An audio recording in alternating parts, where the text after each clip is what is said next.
Well, folks. Tough times don't last. Tough people do. Quote of the day from our good man, Brock Osweiler, who, in my humble opinion, should not be calling college football games. I did not enjoy, to say the least, I did not enjoy Brock Osweiler on the call today. But that's beside the point. Iowa with the easy win, 33-13 over the Northwestern Wildcats. And let me get my lighting here. See if I can get this a little bit in better shape. It's not too much better, but all right. We are here taking your calls. We're going to be joined by Coach Don Patterson here momentarily. Good to see a nice number of people in the chat.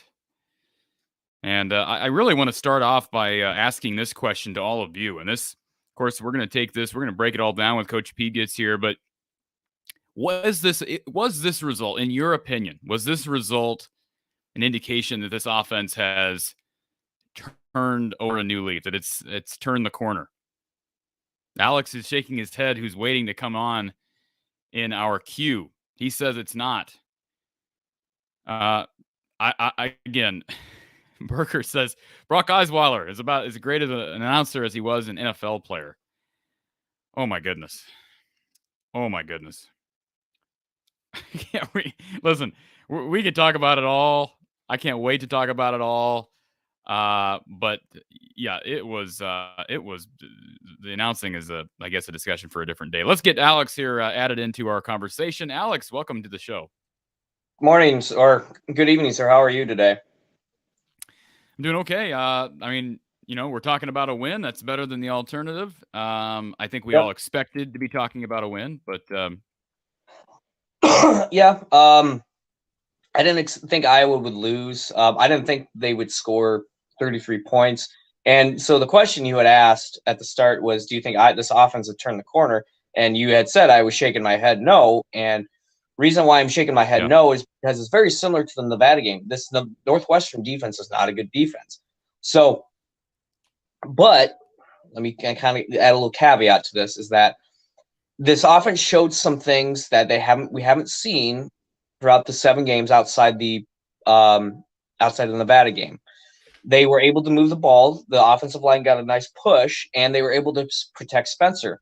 Now, in my opinion, I thought Spencer played more inspired. He looked more crisp. I don't know if it was the week of practice or maybe him getting benched at Ohio State maybe lit a fire under him to where, I saw a lot of times where he would, like in the previous 7 games, he would probably gone down with the sack, but he avoided one, and was able to escape the pocket and, either throw the ball out of bounds, out of play, live to play another down, or make a play. Like we saw the one where he rolled out with his left, hit a little pitch pass to Pottebaum for a first down. So it was promising to see that. Now, again, Northwestern's defense is not that good. So again, we go against Purdue next week, who has a much better defense. So it would be kind of interesting to see if that improvement continues.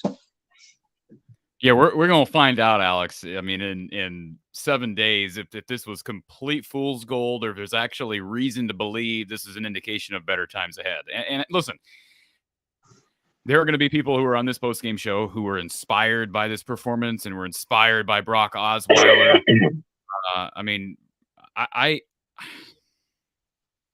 felt like we were listening. I mean, listen, Iowa scored 33. Great. I felt like we were listening to University of Iowa employees this entire game. Like, the entire game. Like, how many times do we have to be reminded that Iowa has scored on almost every possession in this game? You brought up the Nevada game for good reason. Let me just say this. I think that Nevada team, again, apples and oranges, I get it. They're much different conferences. I understand that. I would not be shocked to see Nevada and Northwestern play a very close ball game. I think Northwestern's terrible. I think they're a disaster. And I don't know how they're a disaster, but they are.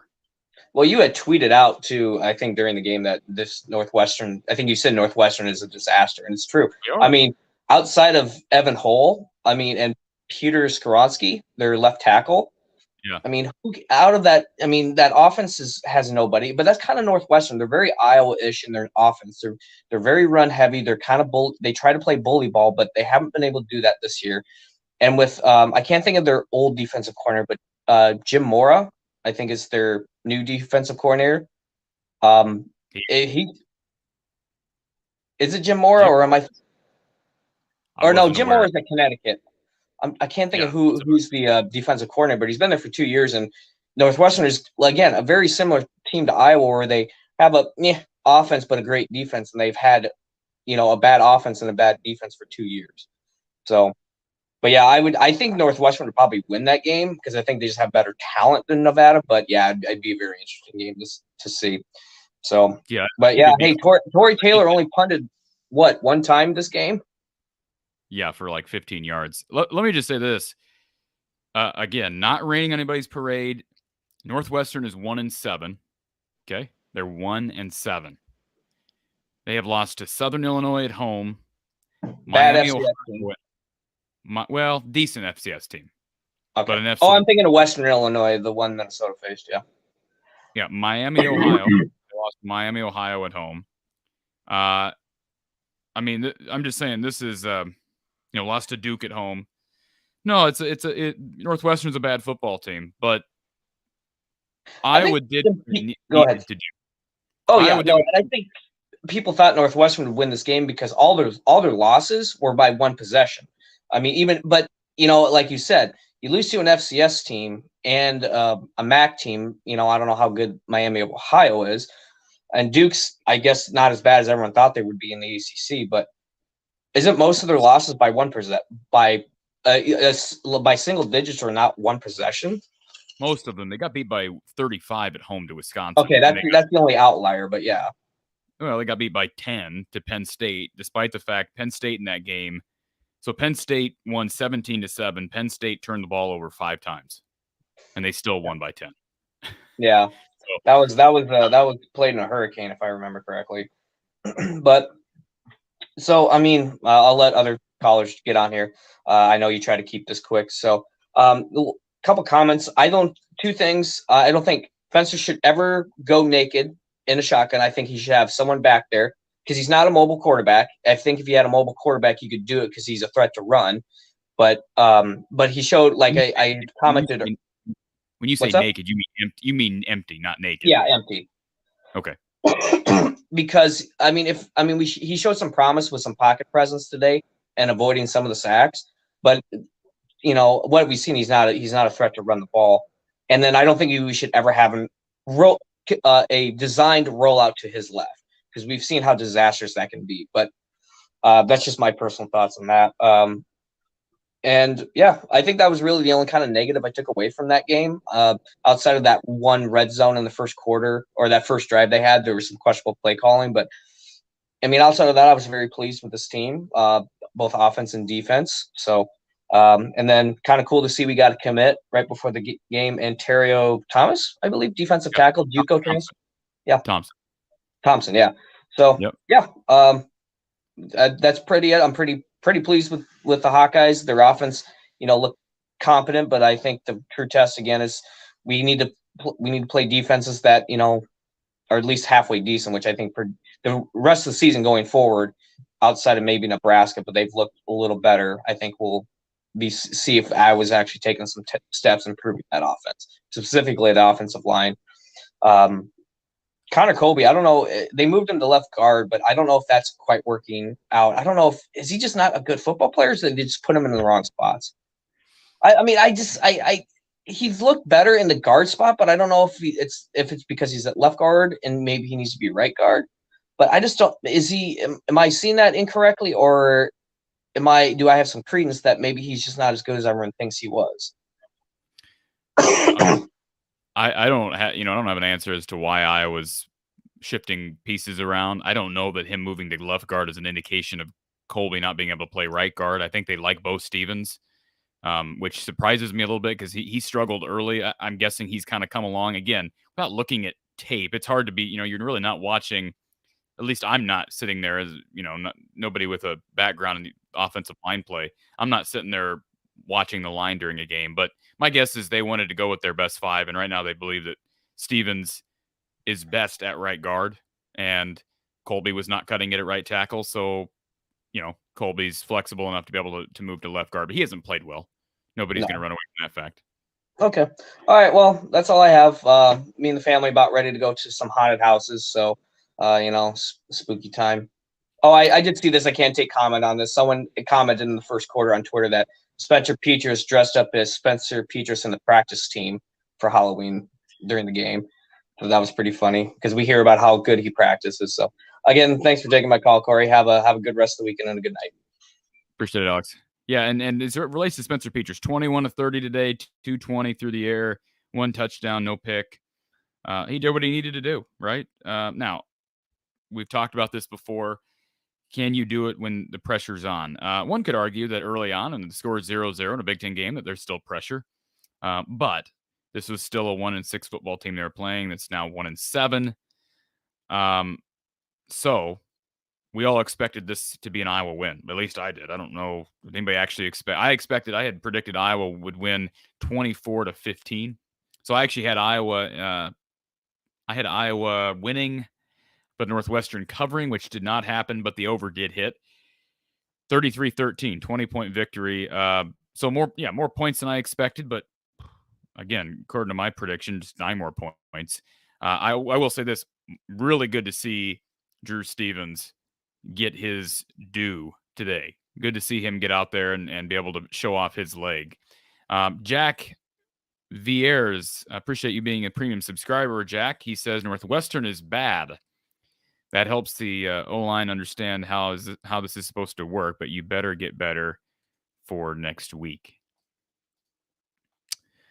Don Patterson is going to be here soon. I encourage anybody who's waiting, go ahead and call our studio line. I believe I've got our call-in line issue resolved, but I need somebody to test this. So if you would please give our number a call, 515-635-1601, 515-635-1601. Again, Coach Patterson will be joining us. You can also join the show by means of the description below. So again, to repeat one more time, you can call into the show, interact with myself and Coach Patterson at 515-635-1601. Just one line open at a time, but unlimited lines you can join by StreamYard. And of course, you can have your video off if you so choose. All right, let's we've got somebody here who did just call our phone line. Let's see if this is going to work on StreamYard so everybody can hear you, caller. Can you hear me, caller?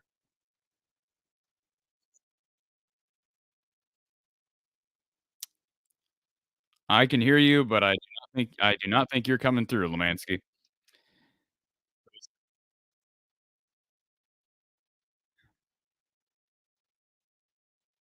All right, Lemansky. Appreciate you trying. All right. We'll keep trying it. We'll keep trying to fix this issue, folks. I don't have a better solution. I'm not a techie, so it's a trial and error type thing. We tested it before the show went live. It was working, and now it's not. So I just don't have a solution. We'll keep working on it. But again, in the meantime, you can join the show by means of the link in the description below. So please call by means of the link in the description below.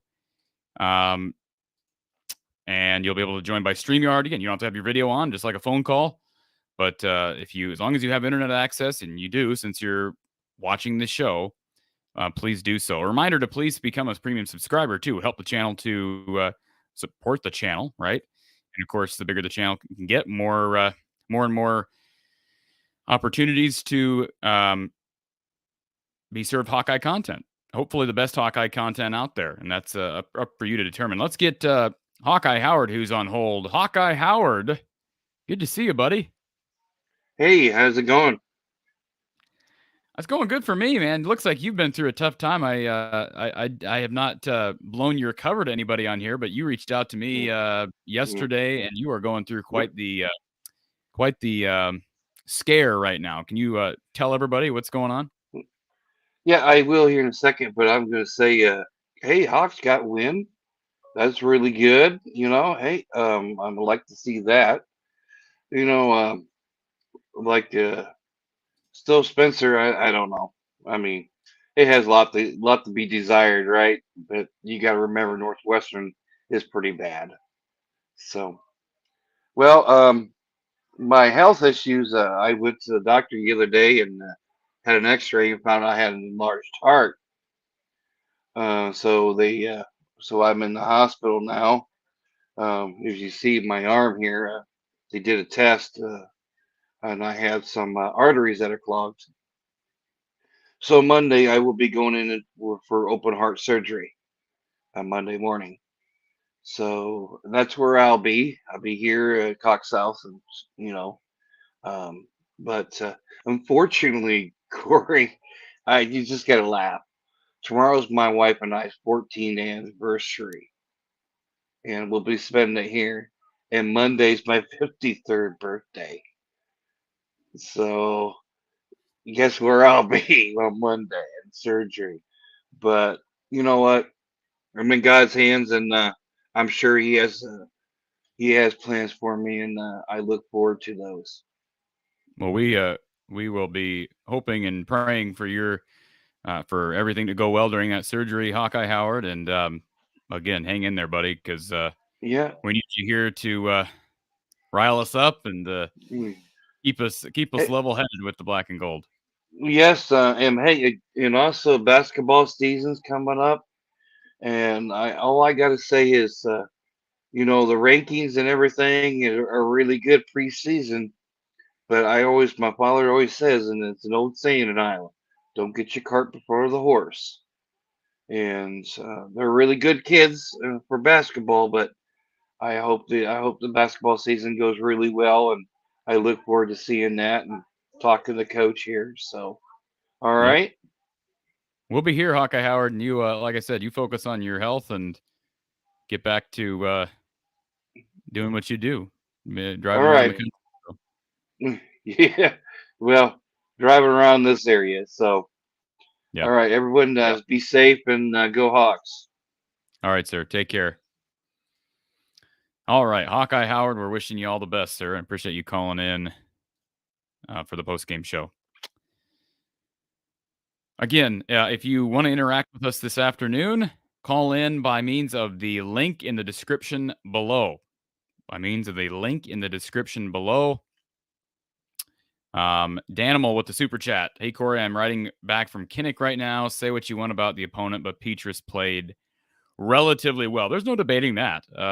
Petrus did what he needed to do. Absolutely. And it's, I mean, there's nothing wrong with stating a fact. And, you're happy for Iowa. You're happy to get kind of, I don't want to say the monkey off the back, so to speak. I know that was an expression that the commentators used during, at least on the TV broadcast. Is the monkey actually off the back? Well, I guess we'll find out next week. Again, I have my thoughts, but I'm going to wait till Coach Patterson gets here. I want to get his thoughts on this. But again, thank you, Danimal, for the super chat. Randy is here. Arlen Bruce Prince, $10 off with him scoring a touchdown today only. One of our generous sponsors, Randy Engel, in here. Lisa, Northwestern is absolutely terrible, so not a good way to measure how good your team is. Let's get to Zach, who's been on hold for a while. Zach, welcome back to the show. Thanks. How you doing tonight, Corey? doing okay. You know, it's a win's a win, and I hate saying that because this was an impressive win, but not against a bad team, albeit a Big Ten team. So you gotta take what you get, and they're 4-4. They're 2 games away from bowl eligibility. Yeah, well, maybe they went to the women's exhibition game last night and got a little bit of motivation on offense. Did you watch that game? Yeah, they won by 81. It was 79 or 81. It was 79, I believe. 79. Yeah, it was pretty much a thumping. Yeah. I'm not going to turn this into a women's basketball show, but quite the performance from the women last night. But granted, I think they could have scored more. I mean, settling for field goals. I think they had red zone 2 or 3 times and settled for field goals. But defense was dominant as normal, and can't be too displeased with the way the defense played today. Defense has been. I mean, has there been a week where the defense hasn't shown up? I mean, this defense has been terrific every single game. And there were some lumps in the bumps in the road, so to speak. I mean, the Michigan game, they struggled to stop the run, and boy, they were really good against the run again today. Yes, they were. And even in the past game to 8 sacks today, I think 8 or 9 sacks. So now Northwestern does give up a lot of sacks on a weekly basis. They showed that graphic, but Evan Hall does run the ball relatively well, and that offensive line at times can block well for him. So that was what I would take away. They were able to bottle them up on the ground, and they made things hard in the passing game for sure. Yeah, and I think besides the last drive where I think Iowa had their second and some of their third stringers in, I think they did hold them to under 100 yards before that. And like I said in the chat too, Drew Stevens, 54-yarder. I think that thing cleared by 2 or 3 yards too. So I think they got a good one. He's terrific, and that and you called it. Yards, well, I didn't. He's worked his butt off, and I don't remember a freshman kicker. Again, I have to go back in history, but rarely does a freshman kicker play right away. Yeah, maybe Nick Caving did, but I'm not sure. His kicks are straight as an arrow. Yes. Yeah, and they left no doubt today. Did it seem to you too that there were some times where Logan Jones was still about a half second slow on the snaps? Well, the one snap where he started moving before he snapped it. And yeah. You saw that one, right? Yeah. Yeah, no, he's still not there yet. But I think collectively, I'm sure if you look at the game tape, you'd say that, hey, he played better today overall than he has. I mean, that whole offensive line. That was a group effort. And we've seen so many weeks. There's Iowa has opportunities to bust good plays, and you have 3 of 4 guys who are in sync and make their proper blocks, but it only takes 1 or 2 guys to screw up their assignment to make a run play breakdown or a pass play breakdown. And for the most part, Iowa did well from start to finish up front today. Yeah, like I said, can't really complain about it. Even though, Northwestern is some sort of a dumpster fire right now, but maybe this can bring back the confidence that this offense kind of needs, because defense doesn't need any motivation to keep playing like they do, but the offense sure does. I agree. Yeah. I wish they would have played Padilla towards the end when the game was pretty well in the end, but that's just me. Well, I'm done talking about, just for the record, I'm moving forward. I'm done talking about the quarterback situation because I'm just so tired of it. I just am so worn out by it. Yeah, and it's almost a worthless thing to talk about because it's not going to happen. Yeah, I mean, and again, nothing against how Pizza played today.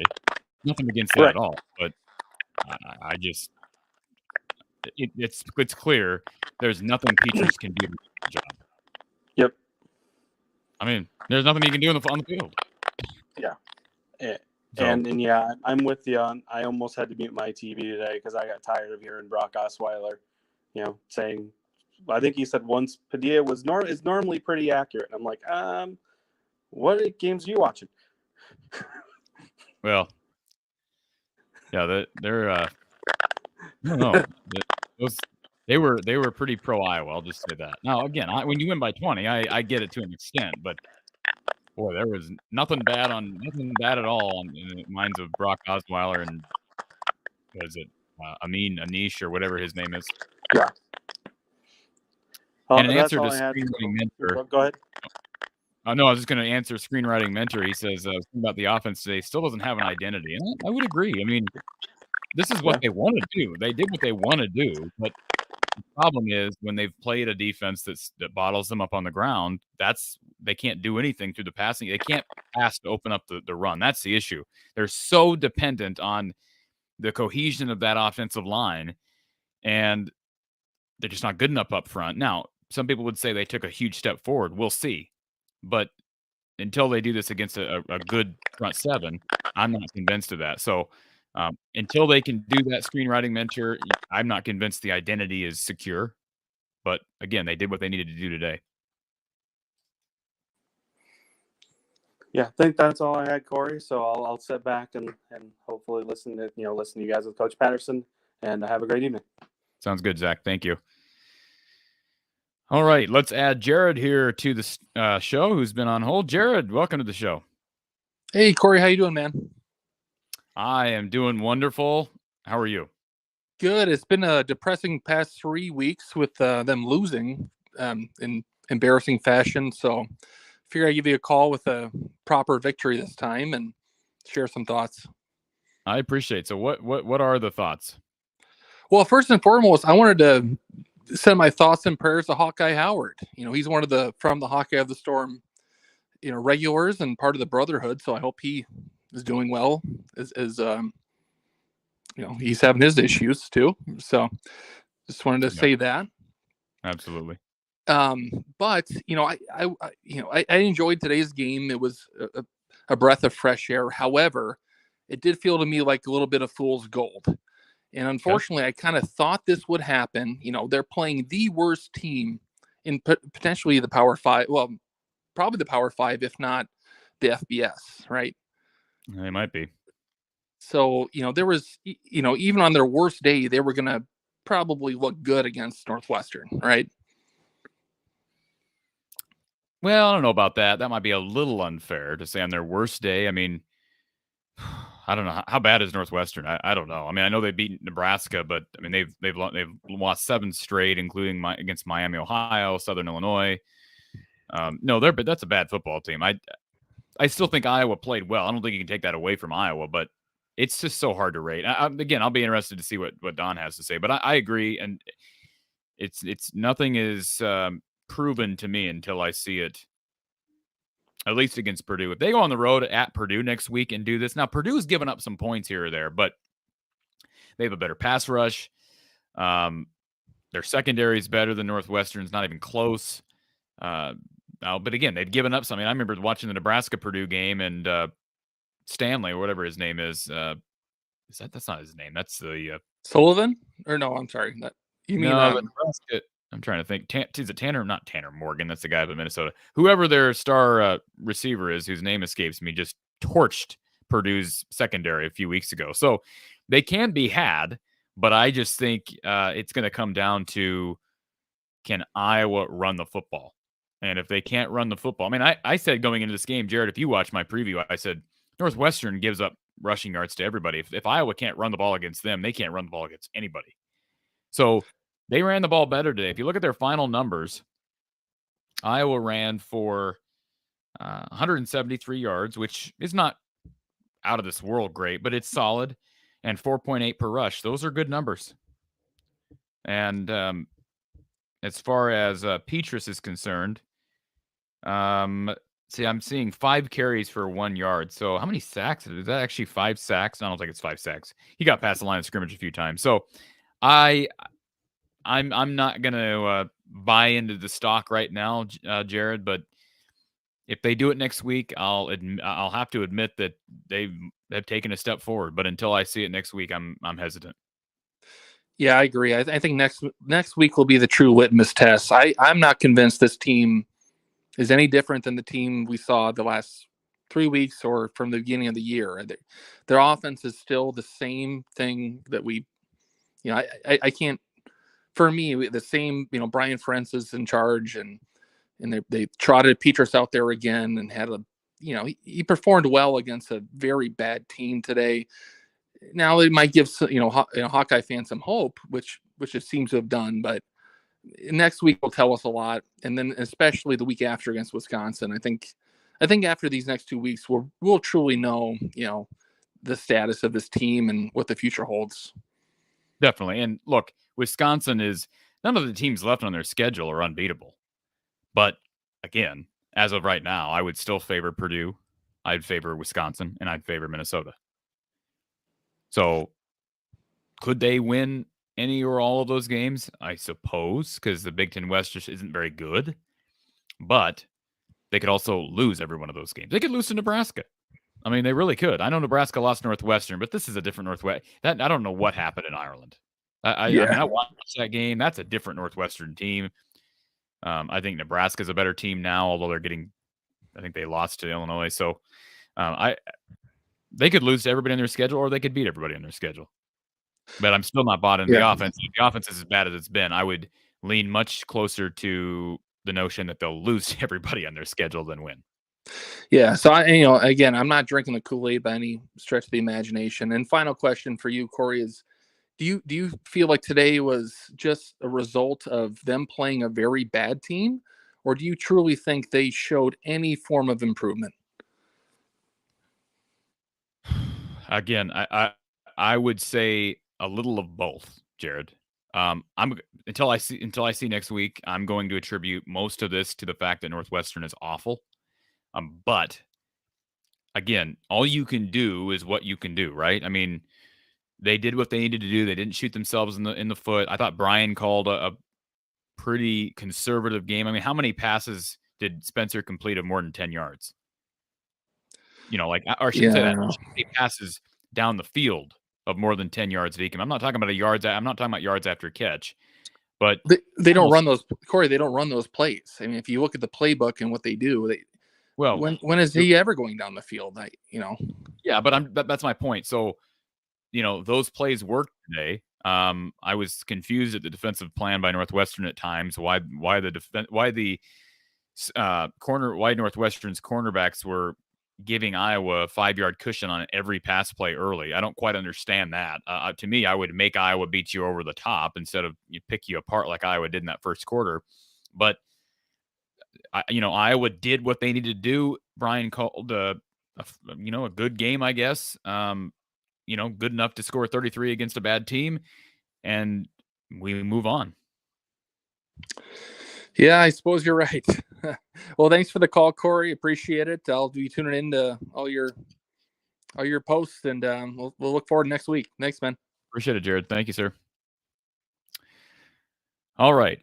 We've got OS for Hawks on hold. Again, if you want to join the show, click the link in the description below. Coach Don Patterson will be joining us here in minutes. Let's get to OS for Hawks, who's on hold. Welcome to the show, sir. Good evening, Corey. And we have a victory today. Couple points I'd like to make. One, I think Caleb Johnson should be getting more touches than he is. He's when he gets the ball, he seems to produce better than that. That's just my opinion. Secondly, as much as we like to bash our starting quarterback, I think when he plays well, we have to give him credit. Petras was accurate today. Granted, that may be because the defense and there wasn't a lot of pressure. But he was accurate. He put the ball there when it needed to be.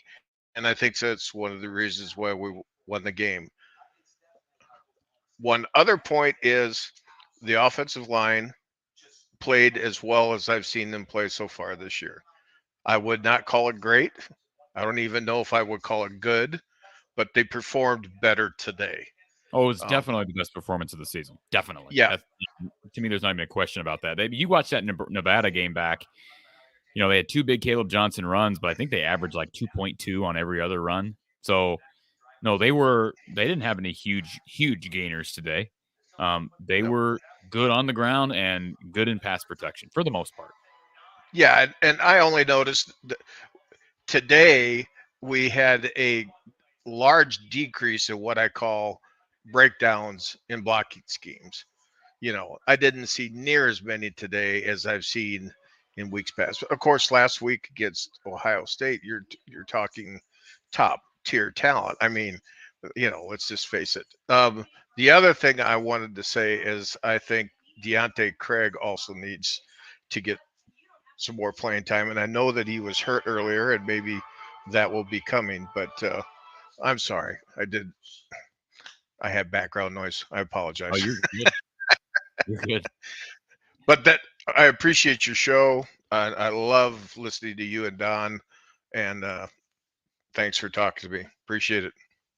Thank you, Oz Frox. Appreciate it. And yeah, I want to make that clear. You do need to get. I mean, you can do whatever you want, right? As an Iowa fan, I think it's fair and deserved to give Spencer Petras credit for doing what he needed to do today. He was not asked to do anything out of this world. He was not asked to throw the football deep down the field very much, really at all. They took a couple shots down the field over the middle, and Petras scared me a couple of times. But he made some throws along the sideline that were on target. Again, he was a game manager. That is exactly the epitome of being a game manager. And I know Iowa fans don't like that term, but that's exactly what Kirk Ferentz wants. And against teams like Northwestern, it's going to work almost always, as long as the offense is not putrid. And they've been putrid almost all year. Today, they were not putrid. So we expect improvement every week. That's going to happen. And when you start in the basement, the only way to go is up. How big of a jump? That's going to be the question that is going to be answered next week. But I think it's fair to credit Iowa for what it did, and including Spencer Petras. A lot of people who are on the Caleb Johnson bandwagon, and I understand it. I made the comment here, I think before this, or maybe right after week one. Trying to think when he actually saw the field. I think he saw the field week one.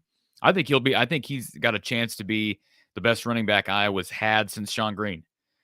Now, that's not saying a ton. They haven't had a ton of great backs since Sean Green. I mean, who would you rank? I mean, Marcus Coker had the 1 year, injuries haunted him. There was Mekhi Sargent, Jordan Kanziri, LaShawn Daniels, Akram Wadley, Tyler Goodson. I think Caleb Johnson has an opportunity to be Iowa's best running back since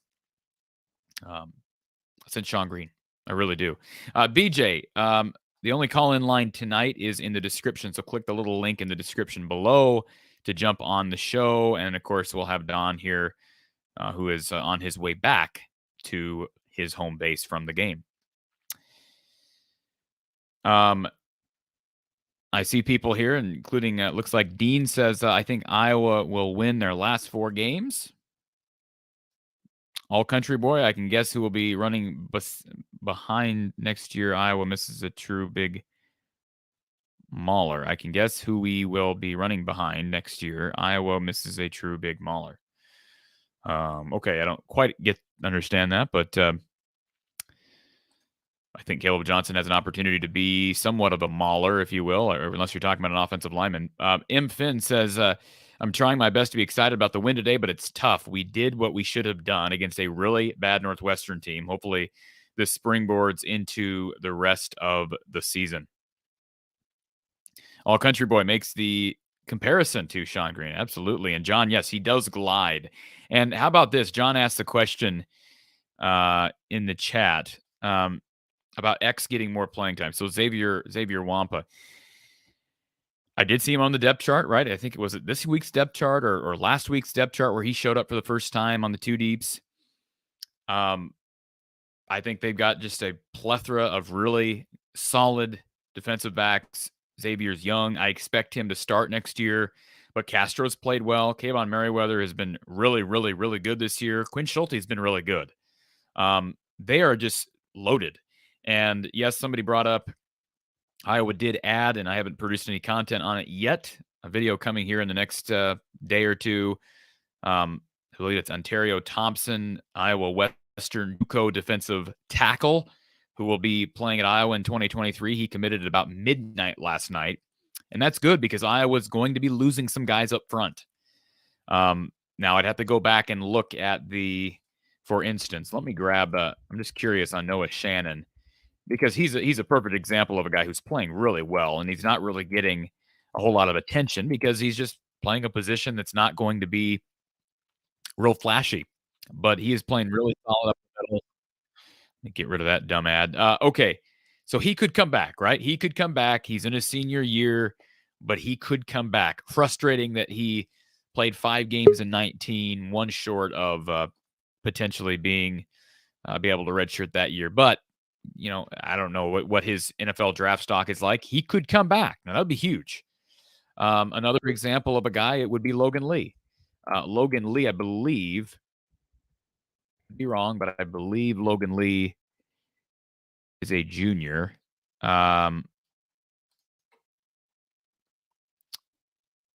Yes, he's a junior. So Logan Lee could come back. Again, what's his draft stock? I know he's married. He's probably, that's going to affect, he's got a family to think about now. But my point is they are going to be fine next year defensively, I think, across the board. Riley Moss will be gone, but Cooper DeJean will be back. I think TJ Hall is going to be really good at corner. Yes, they have Wampa, and most of those. I mean, Kayvon Merriweather's another one.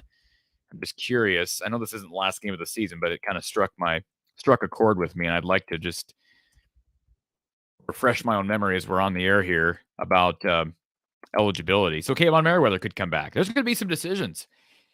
He only played in 1 game in 19, so technically he's a redshirt junior, I believe.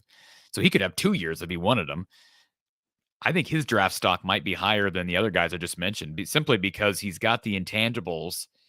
At 6'1", he's a bigger defensive back, and I could see him playing in the league. He's had a really good year. So, again, as it relates to your question, John, yes, X will continue to see the field. Obviously, he'll see the field more next year, but either way, they're deep, and that's credit to Phil Parker and that defensive staff. Let's add Micah to the mix. Micah, welcome back to the show. Hey, how's it going, Corey? Doing wonderful. How are you? Well, I'm doing pretty good. I guess I have a big question. It's nice to get a win, first of all, against Northwestern. They've been a thorn in our side going way back. It's nice to get a W against them. But it felt to me a lot like Nevada 2.0, but maybe even a little worse, because that Ferenc is going to use this as justification for everything he's been saying, over and over. And I hate to be that way as a fan. It kind of stinks, but it's a little bit cynical. I can't enjoy the win as much as maybe I would. But my question is I guess there's a lot of people saying, give Spencer Petras credit. He did, he played really well today, etc. My question this is to you, but it's to everybody really. Why at Iowa do we consider 220 yards and 1 touchdown a good performance? Like, if you really think about it, what has been over the Ferenc era, and let's go back 20 years. What has been the weak point of the 3 offense, defense, and special teams? What is typically the weak point of Iowa? It's our offense. That's typically what holds us back in terms of fulfilling the potential of what the defense could actually provide for us. Why is it that we as a fan base believe that being this field general is like the apex of quarterback play? Like, if you think about it, I don't. Well, I mean, but why do Hawkeye fans in general, or how do we get to this point where it's like Spencer Petras is not good under any definition of the word good? Because all you have to do is look at what other teams have done against the teams that he does well against, and they do even better. Micah, can we agree he played well today? Well, that's the case. What's the definition of well? Well, what more do you want him to do? He didn't screw anything up. Okay. But I'm asking you, based upon the calls that were made from the sideline from Brian Ferentz, what more do you want Spencer Petras to do? Well, that's a good. Yeah, I mean, that's That's part of it right there. Or I would say that's most of it, right? Is it's the entire offense is designed to create this very average quarterback play. Like, I mean, you watch other college football quarterbacks. You see what like Hendon Hooker did and some of those other guys. We had a guy like that, Brad Banks. You saw what he did, and it's like, um, I don't know. You watch Spencer Petras play, and it's like all that he's required to do is throw short stuff. You know, he's not making passes that you're like, oh my goodness, that was a pass. Well, that's You because know they don't what? have as much as they want to keep trotting him out there. You think they have a ton of confidence in Petras? They're not going to call a game where it Yeah, puts him in a position to. I don't really think they do. Well, and I I also don't know. think You know what? I don't. That's part of my question. I don't know what the coaches have confidence. I don't know what they really have confidence in because they they don't. really don't ask. They don't ask him to do much. And then, but then when our team struggles, like in a game like this, you know, it's hard to criticize because it's like, well, we won. You know, we won in a landslide. Do you want him out there throwing 80-yard bombs? But then when we lose, it's this type of play that's holding us back. So I guess I don't know. Maybe that's the question: Well, is this isn't our ceiling with the quarterback with offensive play. it's our ceiling with this quarterback. Facts, yeah. That part I mean, is it is true. just as is. I'm not trying to rip Spencer Petras, but this is what Spencer Petras needs to be a quote unquote successful quarterback. Go back and watch the last 6 games of 2020. This is exactly what he did in 2020. What he did to contribute to the 6 wins that Kirk Ferentz falls back on. They ran the ball well. Iowa normally does not run the ball well. So with that being said, I still attribute a lot of the struggles to quarterback play because Nate Stanley didn't have great run games. Even CJ Beathard, they ran the ball okay in 15. He didn't have a great running game. Stanzi didn't have a great running game. I mean, that 2009 year, they won a ton of games, and I understand the defense was really good again. They couldn't run the ball. Adam Robinson was okay. He was a freshman. Brandon Wager was a freshman. Those guys were okay, but the run game was not great. My point is, Micah, this quarterback room, specifically Spencer Petras, because it's clear that Alex Padilla is not going to get a fair shot in a game. Spencer Petras is not capable of compensating, even to some minuscule degree, for a bad run game. And the fact of the matter is today, the run game worked. I mentioned the stats earlier. They averaged, 4.8 on the ground. So if you bring that number to 2.6, Spencer's not going 21 of 30 for 220 and a touchdown. Because when the pressure's on, he doesn't have time, and he's behind the chains, and he's playing with a close score. He's playing from behind. He has proven time and time again that he's not up to that task. And I'm not ripping him for it. I'm just saying I think it's clear, and I think most people realize this, including you. He needs all these things around him to be working for him to be adequate as a game manager. I agree with that 100%. That's why I had said earlier, you know, if we can get the rest of the teams the way out to count to 3 Mississippi before they rush the passer, you know, like we used to do in touch football. Hey, you know, Petras is my guy. But do you think that if the offense, like, let's say we got a quarterback in here who just blew it up and was, I mean, it gets down to, you know, third and short or second and short, and the other team is fearing what he's going to do because he can throw it down the field. Our offense is starting to score 30 or 40 points in a game. Do you think that would really hurt the defense that much?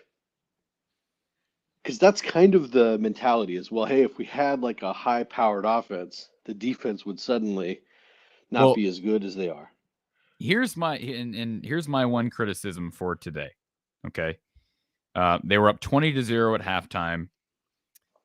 They did score on the Arlen Bruce run, but to me, they never really looked like they were playing aggressively, right? Like the first 3 waste downs, they ran the ball. I think it was 2nd and 1 on the first drive, they run the ball. That ain't not going to cut it against Minnesota, Wisconsin, Purdue. That's not. They're not going to win games running the ball on 2nd and 1 with this offense. I really don't believe that. Now, maybe they'll prove me wrong, but see, that's the thing Wisconsin in their typical years can get away with. I just don't think. I think as well as they ran the ball today, they're not going to be able to. They're not going to have those big holes these next 3 weeks. So that's my one criticism, Micah, is we got to start trying to be more aggressive. We've just got to, and I've been saying that for years. But this is the time. This is the time, and Brian's future is very much hanging in the balance. You know, and I know most fans would have had him gone a long time ago. I wanted him gone. I've said that before. I wouldn't have retained him last year. But my point is, he has been allowed to be here, and the only way he can somehow remain the OC is I believe they have to get to at least 7-6. If they have a winning season, I could see Kirk finding a way to keep him on staff. And so I'm not telling fans to root against Iowa. I'm not saying that. But what I'm saying is if I'm Brian and I'm Kirk, now's the time where I'm thinking, hey, if I want to continue this and I want to give Kirk wants to give Brian more time, we got to play aggressive because I'm telling you, you're not going to be able to run the football like they did today against Wisconsin and Minnesota. And yes, I understand when you get to 2nd and 1, 2nd and 2, today they converted, I think, almost every one of those. I mean, Iowa today, because they were ahead in the chains on 3rd downs, actually, let me pull that up. They were 5-11. So actually not great. So in total, they were 6 of 12 on critical downs. So 3rd and 4th downs. But I'm telling you, just because you're converting 2nd and 1s, and Don Patterson, he's great authority on waste downs. Unless you can effectively run the football throughout the entire game, I don't care if you can get a yard on 2nd and 1. That proves me nothing, and it really doesn't give you anything. I just don't. I understand you're not going to take advantage of every waste down, and I've went on these rants before. I'm watching the game early, and I see them run on 2nd and 1, and I'm thinking, why? What is the reason? And maybe it's to give that offensive line confidence that they're run blocking well. I guess that's maybe a reason. But boy, why not take a shot on 2nd and 1 and then give that offensive line a chance on 3rd and 1 to get that 1 yard? Those are my frustrations with play calling. Let's say we had a quarterback like C.J. Stroud or Aiden O'Connell or an upper echelon Big Ten quarterback. What do you think do you think that the play calling would be any different? Well, that's a loaded question because I don't think they'd ever recruit somebody like Stroud. Well, yeah, I just don't. Football. Well, I mean, listen. I'll give them this. They have recruited mobile guys these next 3 years, but nobody like C.J. Stroud, and they never been able to land anybody to that caliber. But I mean, my question isn't C.J. Stroud specifically. It's just an upper echelon quarterback that has the skill to like put a team on his back and charge down the field against a good defense. And would the play calling though be similar? In other words, is this just the way that games that we call plays, or is it based on the talent that's here? Does that make sense? No, it's the way we play game. It's the way we call games. Yeah, it's the way. Listen. I don't see any difference in through my eyes. I don't see any difference with how Brian Ferentz is calling games with Spencer Petras at the helm as opposed to when Nate Stanley was at the helm. I don't. Do you? No, the difference was no. I really don't. No, you're right on that. The difference is I think Nate's going to argue the fact that Nate Stanley was better than Spencer Petras. Nobody's going to argue that. Yeah, Nate Stanley could avoid the rush a little better. I mean, he was a better quarterback for sure, and he also had T.J. Hawkinson and Noah Fant. That always helps. Right. Okay. Well, I'll hang up and let you go. I just wanted your opinion on that. But Micah, just so you're aware for the day, but Micah, just so you're aware, you're getting destroyed in the chat. You know what? I'm not at all surprised because this is why I lived in Nashville for 10 years, and this is why the SEC is so much superior to the Big Ten. It's because the fans in the SEC do not allow this, and fans in the Big Ten do. We're loyal. We're much more loyal. We don't like bad things being said about our players, and it is what it is. I live in Montana, so this stuff doesn't affect me. Where do you live? Can I ask you where you live in Montana? Yeah, I live on the very eastern side in a small town called Sydney. Okay, because I used to have family in Helena, so I just was curious. Oh yeah. And you pronounced it correctly. Most people say Helena, so I know you know your stuff. So I know my stuff. Know my Montana stuff. Yeah. All right. Well, thanks, Corey. Have a good one. Thank you, sir. Good call. I mean, I know, people are frustrated. They want Micah to be bought in. I don't have any problem discussing that. And I'm not ripping Spencer. I'm not ripping anybody by saying that. But the fact of the matter is Spencer Petras is what he is. And he can be a game manager effectively when he's got a run game. But I think we knew that in 2020. I don't think that's changed at all. I don't think there's been any massive improvement from Spencer Petras that we saw from last week to this week. I think it's a function of the line actually, dominated this game. Let's get to BJ, who's been on hold. BJ, welcome to the show. Hey, Corey. Thanks for having me. I love the show as always. Happy for the win. I think Padilla would have been the same thing. Kind of would have done a good job too. But in looking at it, I've kind of just curious if you had a mediocre offense that played Iowa's defense every week, how do you think they would fare most often? Say that again. If let's say a mediocre offense, say 90 offense, had to go against our defense every game, how do you think they would look statistically? I would think pretty bad. I agree. And in looking at it, and I don't know if there's been a team in history, but we've played 5 top 10 defenses this year. 5 top 10 defenses. The number 1, 2, 5, 7, and 9 defenses, according to the NCAA.com. Let's break this down here. Illinois is number 1. Michigan's number 2. Illinois is number 1. Michigan's number 2. Ohio State's number 5. Rutgers is number 7. Iowa State's number 9. Rutgers NCAA.com. Yep. Yeah, you're looking at total defense. Yeah, total defense. I don't think they're great teams, but those are good defenses. I think Rutgers. I've said this when Iowa beat Rutgers. I think by the end of the year that number will be. I think they'll slip. I'm not saying I agree they will, but they were 8 games in. We're 8 weeks in. Yeah, I mean, it's true. I mean, again, our offense is horrible, but it seems like a horrible storm that we have five top 10 defenses that we played in 8 games. Like, we looked okay against Rutgers. We didn't do anything, but again, we're horrible. I agree, but I think in myself, just taking it a step back a little bit, we have had a pretty tough schedule. We lost to the number 2 team, got killed. Played Michigan pretty tough for a little while, top 5 team. Illinois, I think we're finding out, is a lot better than we thought. Iowa State was the bad loss. We shouldn't have lost to them. Again, not happy with where we're at. Wish Padilla started today. Almost in the camp where we need to make a change. So not that I'm rooting for us to lose, but I think, and just me thinking again, like I had said at the start, we knocked out a lot of quarterbacks last year. I think the first 4 games, the quarterback didn't make it through the whole game type of thing. And that's what our offense has been going through a lot of this year, is playing those top tier defenses. So again, we suck, but I think part of that is we've played good defenses. So that's a valid point.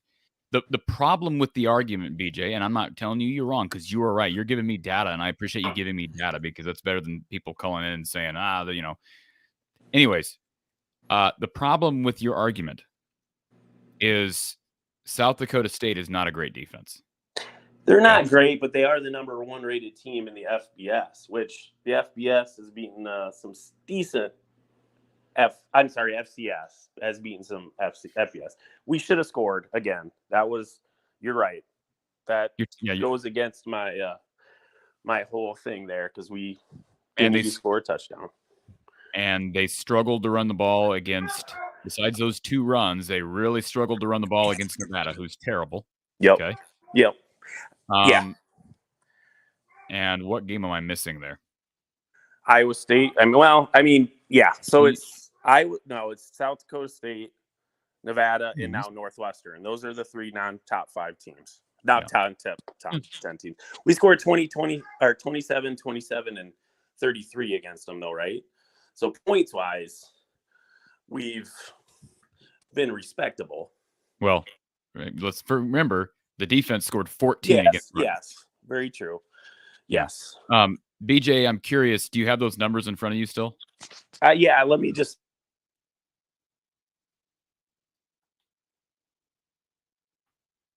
Did I lose you? Uh-oh. BJ, are you with us? Hey, sorry, Corey. Yep, I got you back. Sorry, yeah, I must not be able to minimize. I pulled it from NCAA.com. So when I try and flip out of my phone, it doesn't let me talk. So sure, I got you. I just was curious, and I can look this up. I just was curious where Wisconsin, where Minnesota. Yeah, Minnesota's like, I think top 20. Wisconsin, I believe, is like 38 or 39. So solid, but they're not the top 5 defenses in the Big Ten we have played, according to NCAA.com. All country boy taking a shot at me. I didn't know what you meant, all country boy. I didn't know if you meant a mauler at running back or a mauler up front. I'm sorry. Anyways, yeah. So we'll see. We're gonna get a litmus test this week because, and I guess again I can pull those numbers up. But no, those are valid points. They have played good defense. I'd be curious if who in the last 10 years has played 5 top 10 team defenses in the first 8 weeks for any college team. It's just seems like a perfect storm of our horrible offense, which helps towards stats that make those teams look better, obviously. But so yeah, I just like you said, we'll find out more in the next couple weeks. We're not going to be great, but I think it could be potentially a little bit better than what I initially thought maybe 2 or 3 weeks ago. So yeah. And then lastly, Corey, I apologize. Last time I got a lot of heat and I phrased it wrong, so I apologize. I had mentioned Padilla's last week when he went in. He may have not been feeling as much pressure. I should have said pressure. Maybe I didn't. Everybody obviously going into the game feels a ton of nerves. As a quarterback, I feel, to me, when I played sports, I had more pressure on me if I was expected to win versus coming in and playing carefree because I knew we were supposed to lose by 40 points. So that was my point. I think Padilla should have started earlier too. But as an athlete, pressure-wise, I have less pressure when I go in knowing that we're not expected to do anything. So it's kind of like, but the coaching staff is the exact opposite though, because they don't give him a chance. So I see where you're coming from too. He's playing less for the fans and more to make the coaches see that he can play. And there could be some pressure that he feels because he isn't getting a fair chance. So, and regardless of all those other variables, BJ, this was my point in responding to your comment. Regardless of those other variables, is it reasonable to think that perhaps Alex Padilla last week in the second half against Ohio State, is it reasonable to think that he perhaps thought, this is my one chance to prove the coaches wrong? Yeah, very true. Very true. And that's what I was looking at through Alex. And I was looking fandom, and you're looking coaches, and coaches what matters. So you're right in regards to they're not getting a fair shot. So I just wanted to clarify a little bit. Obviously nerve-wracking.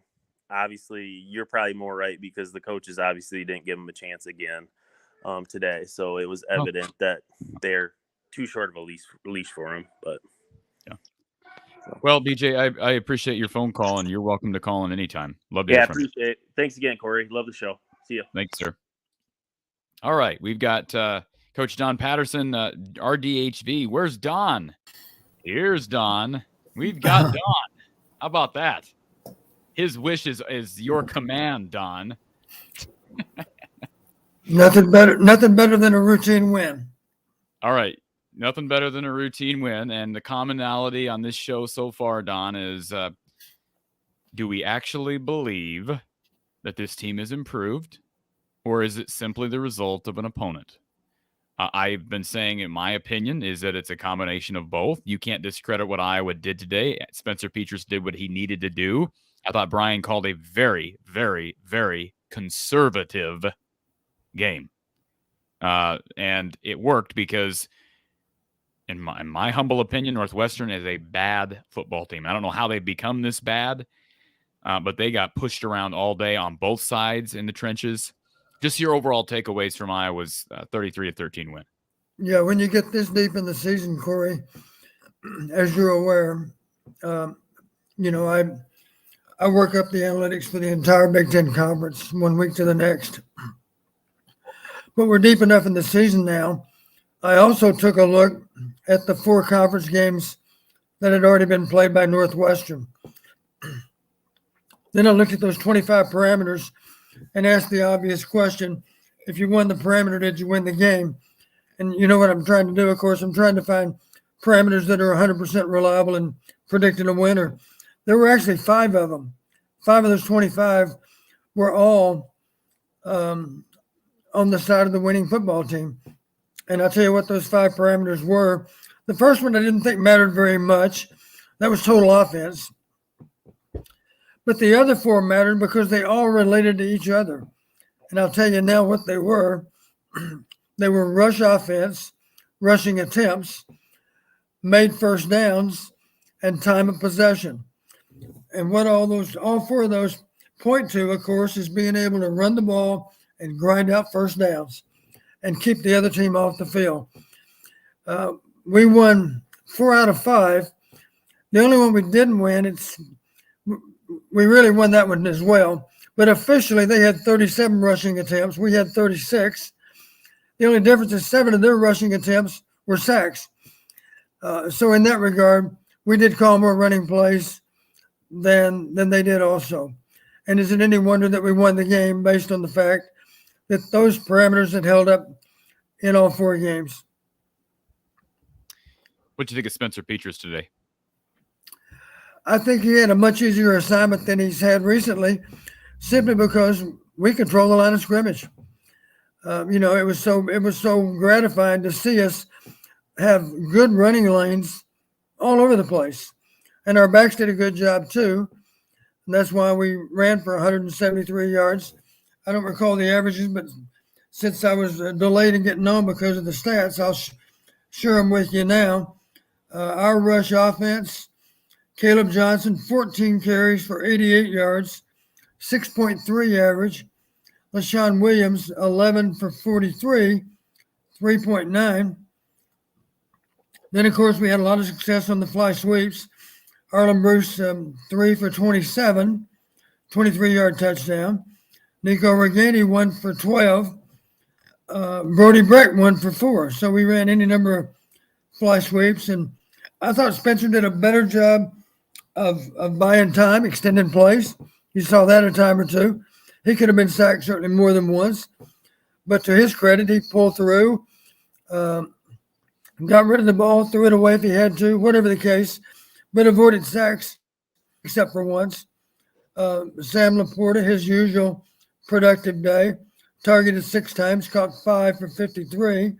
Nico targeted 6 times, as was Sam, 4 catches for 66 yards. So that was good to see that he got involved. Deontay Vines, here it says Deontay. I thought it was just Dante, but is it Deontay? Is that right? Yep. Deontay Vines, he looked comfortable out there. He only had 2 catches for 22 yards, but he still looked comfortable out there. And there was one play, I'd be curious what the TV replay showed, Corey. I thought he bobbled it before it was broken up. Did he catch it clean? You know the play I'm thinking of? Right there in front of our bench. I don't want to say definitively. I saw it on replay. I thought he bobbled it as well. I would count it as a drop for what I saw, because he didn't catch it clean. If he caught it clean and then he had it. The only criticism I'd have with Spencer on that play is he probably could have put that ball a little bit further outside, but it was a pretty good throw. Yeah, but it did give the defender a chance to contest the ball. But anyway, I think Spencer would tell you himself, one reason they played better is I felt comfortable in the pocket, and we were ahead of the chain so much of the time. Incidentally, we still didn't use a waste down, I don't believe. I remember one time fairly early in the game, 2nd and 1, we ran the ball. I was hoping, of course, for play action pass. But all things considered, we controlled the line of scrimmage, which made the game so much easier for both Brian and for Spencer. And of course, one thing our defense has proven: if you'll give us a lead, we're going to be really effective at protecting that lead. That's one reason you saw 7 turnovers, is because we knew they couldn't have the patience to run the ball. Even if they wanted to, they couldn't run the ball down our throat, which meant they had to go to the pass. And any number of times, of course, we really, even though the quarterback was mobile, we still gave their pass protection fits with the way we pressured the passer. And let's not forget number 18. You weren't surprised at all when that 54-yarder went through into a slight wind. Yeah. And I wasn't surprised either. Maybe some of our fans were, but you and I were not, because we believed in him ever since camp. He is going to be a great one, I think, Don. Now, I know I it's think early, so too. but I think he's going to be a great one. He might already be a great one. I mean, he hasn't really been tested. I mean, he's passed almost every test. I think he's missed 1 kick. Is that correct? I believe that's correct. 1 kick all season. And I wonder if Kirk is, and I know hindsight's 2020. I wonder if he looks back at that Iowa State game and says, "Ooh, maybe we should have went with Drew on that kick." But again, can't do anything about it now. Well, even if he doesn't wonder about that, I'm sure we have some fans that are wondering the same thing. Mod Fox V10. I think Mod Fox V10 wanted to talk to you, Coach Patterson. So Mod Fox V10, call in. I think you said Mod Fox V10 that you played for Coach Patterson. So give us a call and talk to your old coach here, Coach Patterson, if that's in fact you who we're talking about. I think it is. I don't know that, but call in so that you can talk to him. David Bryan wants to know, did you notice that Iowa ran more motion today than they usually do? We had what we call a lot of double set changes. Let me explain what that is. We're maybe jumping a formation, changing the strength of our formation, and then following that up with motion also. We had a lot of fly sweep action, all kinds of fly sweep action, of course, and we had good success running the fly sweeps. But honestly, for every time we ran a fly sweep, we flew the wide receiver across the formation probably 3 other times. I think more often than not, we had motion associated with all of our plays. And that's fine as long as you can get the plays in quick and beat the clock. And we did a good job of that today. We were much more on point with our play calling in terms of giving ourselves plenty of time to work with relating to the game clock. Erica, appreciate the super chat. Thank you, Erica. I'm very happy we got a W. However, our QB is still the same. We just played a horrific Northwestern team. I kind of got into a debate here a little bit ago with the caller, Don, and I respect the caller's viewpoint. But what I said is, what else do you want from Spencer Petras in a game like this? He's running the plays that Brian Ferentz is calling. And Brian, I thought, played is it fair to say, Don, that he called an uber conservative game? Is that fair to say? Well, how many throws were made down the field longer than 10 yards? Not many. One thing I was going to comment on, 21 for 30 sounds good. But to me, the positive aspect of it, it should have been a high percentage game for us, and it was. In other words, we did a good job of making all kinds of routine plays from a passing standpoint. There were a few balls that were thrown into tight windows. In general, they were broken up. But so many of the high percentage throws that we should have hit on, we did hit on. And for that matter, people will be surprised to learn this, but Northwestern actually threw for a better percentage today than we did, if only because they threw even more high percentage plays. They threw balls oftentimes behind the line of scrimmage. And yeah, they caught them, but we still defended them. And it really didn't amount to a whole lot of yardage either. So completion percentage is a misleading stat. Ours was high, and it should have been high because we threw a lot of good high percentage passes. Yeah, really, really high percentage passes. So I'm not ripping Petras. I'm just saying he did basically what he needed to do. And Don, I thought he made some nice throws along the sidelines. He made a couple throws in the middle of the field that made me cringe because they almost looked like they could have been picked. Right. To me, Don, I sum this win up the way I would have summed every win up in 2020. Spencer Petras, in my opinion, he's proven that he needs a running game around him. No to doubt. stay ahead of the chains and to allow conservative play calling, to allow him to be a game manager, because he's not capable. He's not proven himself to be capable of making those pressure plays in big moments. And again, not ripping him. I'm just saying they got a run game today. And you can say whatever you want about Iowa. They averaged 4.5 a carry, whatever it was against Nevada. They had 2 big runs from Caleb Johnson. They averaged like 2.2 the rest of the game. This is the first game all year, Don, where they actually ran the ball effectively. Now, you want to blame the opponent, you can do that. That's fine. We'll see next week against Purdue if they've actually made a jump. But to me, it comes down to what Spencer had around him. So it's not a rip on Spencer. It's not giving him undue credit. It just is what it is. Right. I think that's a fair assessment. Question here from Blocker Hawk. What did you think of Vines and Breck today? Is there a future there? I liked both of them. I saw they tried to run they're young guys, right? Vines is coming off an injury. They tried to run a reverse pass with Brody Brecht, who, of course, is a star pitcher. So those plays, I hate to say this, Iowa doesn't run enough of those innovative plays, but when they run them, they never seem to work.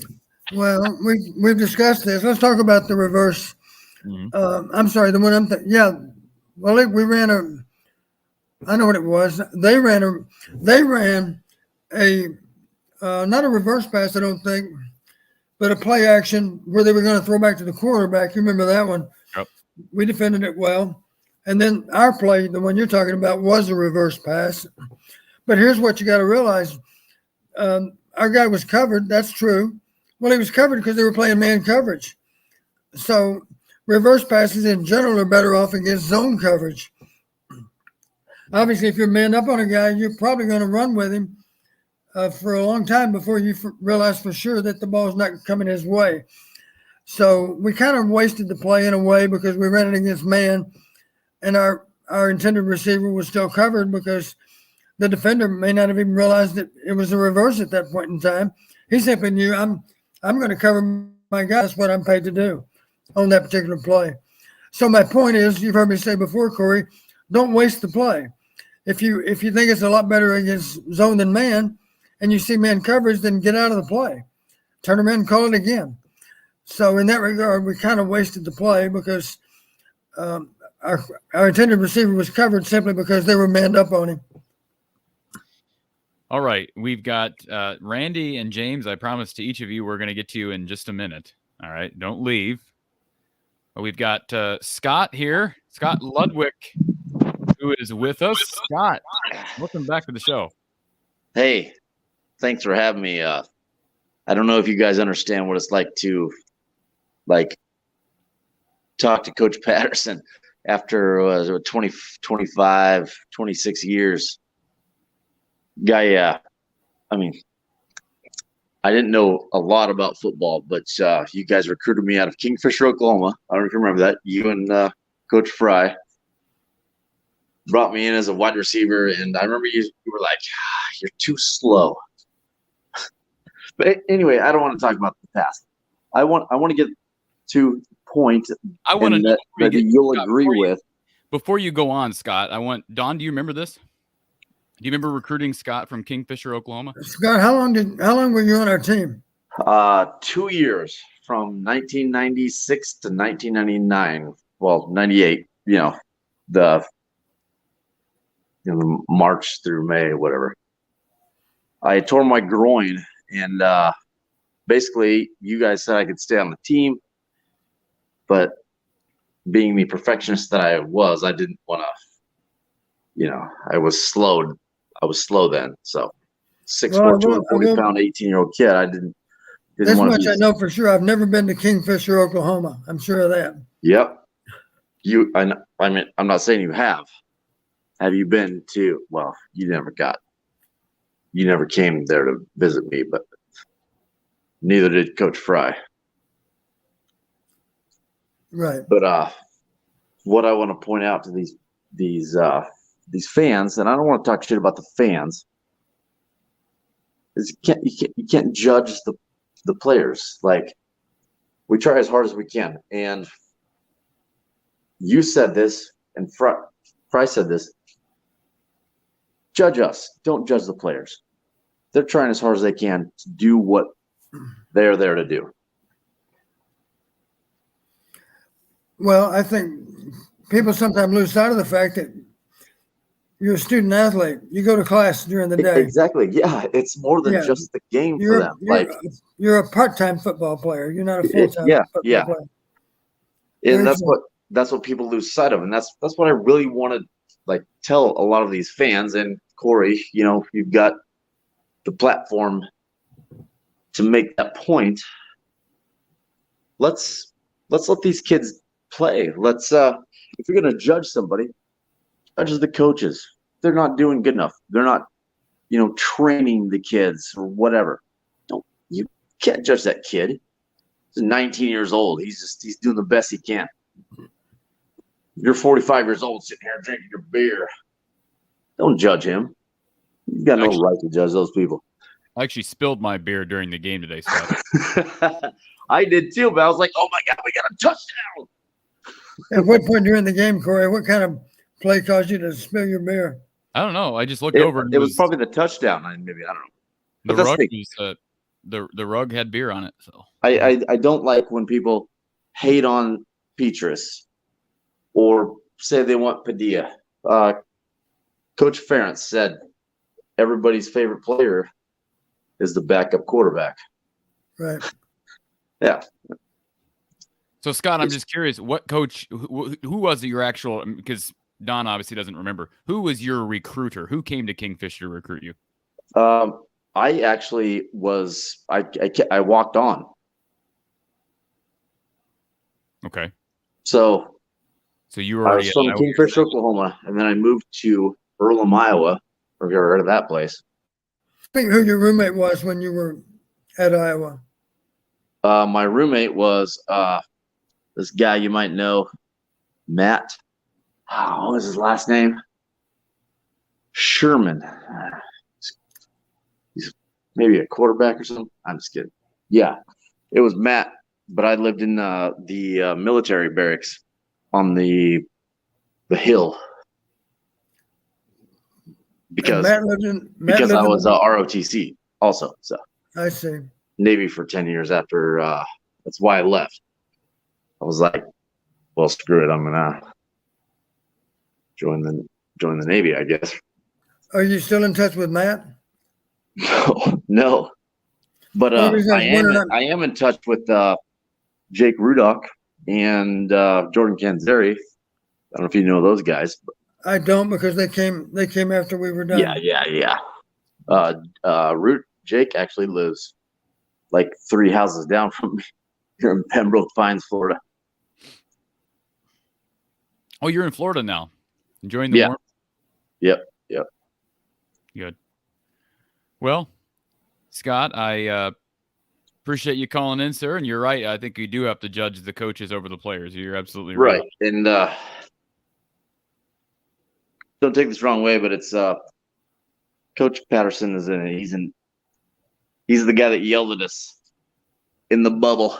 So it's a little intimidating still 20 some years later that I'm talking to him. So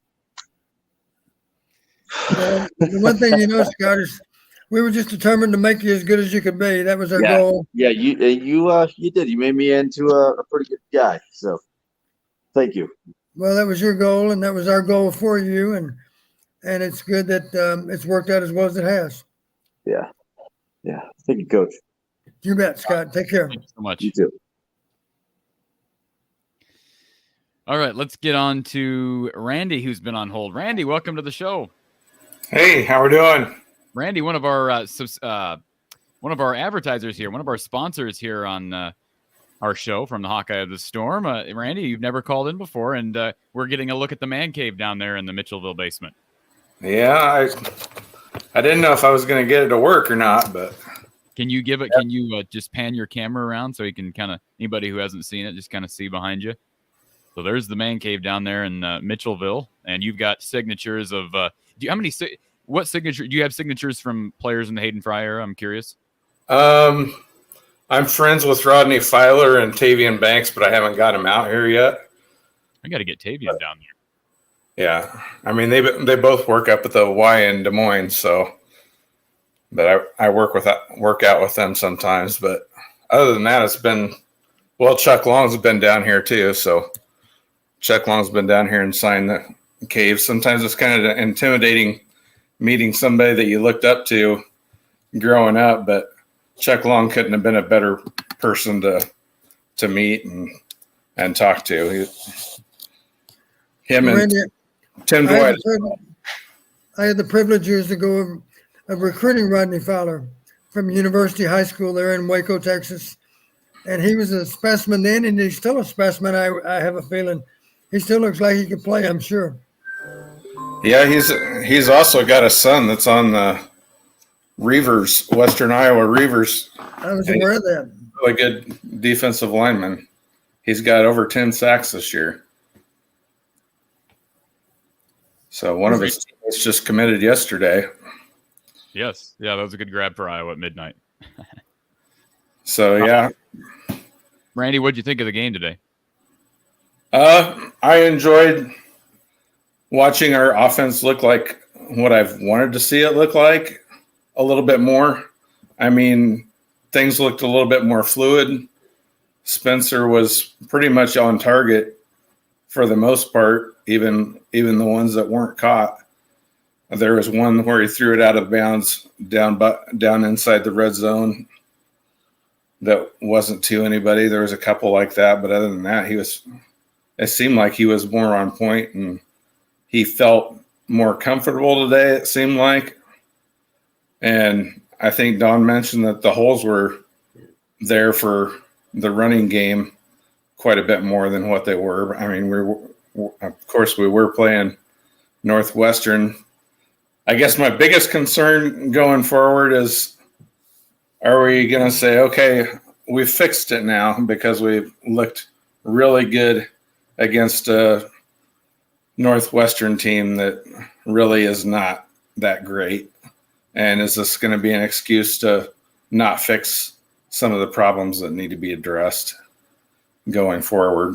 But it's a fair question. I mean, I had somebody in the chat here earlier that brought up, the battle that some fans have, Don, because some fans look at this and say, look, we understand what the offense is under Brian with Spencer Petras at the helm. We need change, and we're not going to get change unless we lose. I mean, there are fans out there that feel that way. And how do you respond to those fans that are not really that happy with a win? Does that mean they're traitors to the university? No, I certainly wouldn't call them that, but we're going to get a stiffer test next Saturday than what we got today. That's for sure. Purdue's caused us all kinds of problems in recent years, and I suspect it'll be a huge challenge to go to West Lafayette and win next Saturday. That's our goal, but to accomplish that goal, we probably should count on improving some over this next week as well as we improved this past week. It's going to be a good test. What do you think on the defensive side of the ball that we need to do a little bit different next week against Purdue? Because it seems like they burn us with at least one receiver every time, whether it's David Bell or somebody else. It just seems like they always have. Well, this year it might be a guy named Charlie Jones. Yeah. I would imagine nothing that a Purdue fan would rather see than Charlie Jones come back to haunt us next Saturday. We'll see. Charlie's a wonderful young man, and I'm happy for Charlie that it's worked out as well as it has. A lot of our listeners are aware, but he and Aiden O'Connell were childhood buddies. So that's had something to do with them getting back together again to play college football. But the thing that we all three know, and you've heard me say it before, Corey, I would suggest that Purdue does as good a job as anybody in this conference in game planning from one week to the next. So the only thing that comes to mind for me is that we probably better not be so predictable maybe as what our past has been, because if we're predictable, then history shows that they'll have a way of getting at us. So we're probably going to have to change up a little bit. just to throw them a few curves here and there to break up a drive here and there. From a coverage standpoint, whatever our tendencies are up until now, we should probably make an effort to change them a little bit in preparation for Purdue. All right. Well, I appreciate your time. It was good to see Arlen Bruce get in the end zone at the end. He's one of my guys that I'm working with the Prince. So he's a good kid. Yeah, he's. I think he's a future. I think he already is a leader. He's got a good head on his shoulders. So, Randy, I'm sorry, you guys froze up for a little bit. Tell me what conversation I just missed. we're just saying that it's nice to see Arlen Bruce have some success, get in the end zone today. He's a good young man with a good head on his shoulders. Absolutely. There's the Arlen Bruce print. Arlen Bruce print that Randy's done. So, yeah, those are available now at Under the Kitchen. $10 off with them scoring a touchdown today. So there you go. Can't beat that. Randy, appreciate the time, sir. All right. Thanks. All right. Have a great weekend. Appreciate Randy calling in. We've got our Ohio State fan in the chat. Murder Blaze Aegis is on the prowl. Congrats on the win. Let's get to James, who has been waiting on hold. James, welcome to the show. Good. How you doing today? Are you angry today, James? No, I'm fine. I mean, obviously. You're not angry that I made you wait in the chat? No. Hey, that was just that one day. I was giving I was gonna say something. I was gonna say something in the chat. I know. James. Hey, someday I'm gonna say something in the chat just to pick on you again about it. You know that, right? That's fine. I'll take it. But no, I was gonna say I feel like the amount of options we threw to was a lot better today. You know what I'm saying? Like it wasn't just Laporta. It was like they were spreading the ball around a lot more, which I feel like obviously whether it's a team that's not great or not, it's still good to get everybody acting because maybe that will open some up for the future because it shows, he's not as focused on just one guy. Oh, absolutely. I would agree with that. Don, your thoughts on them spreading the ball? They did get the ball to Brecht and to Vines today, and as well as Reganey and to Bruce. And I still wish we'd take more shots. I said earlier before you jumped on, Don, we're not going to beat some of these. I don't think we're going to beat Purdue or Minnesota by running the ball consistently on 2nd and 1 every time. I just I don't understand the line that's the frustration for me today. They get up there in the first drive of the game and 2nd and 1 and they hand the ball off. I just don't know what that accomplishes.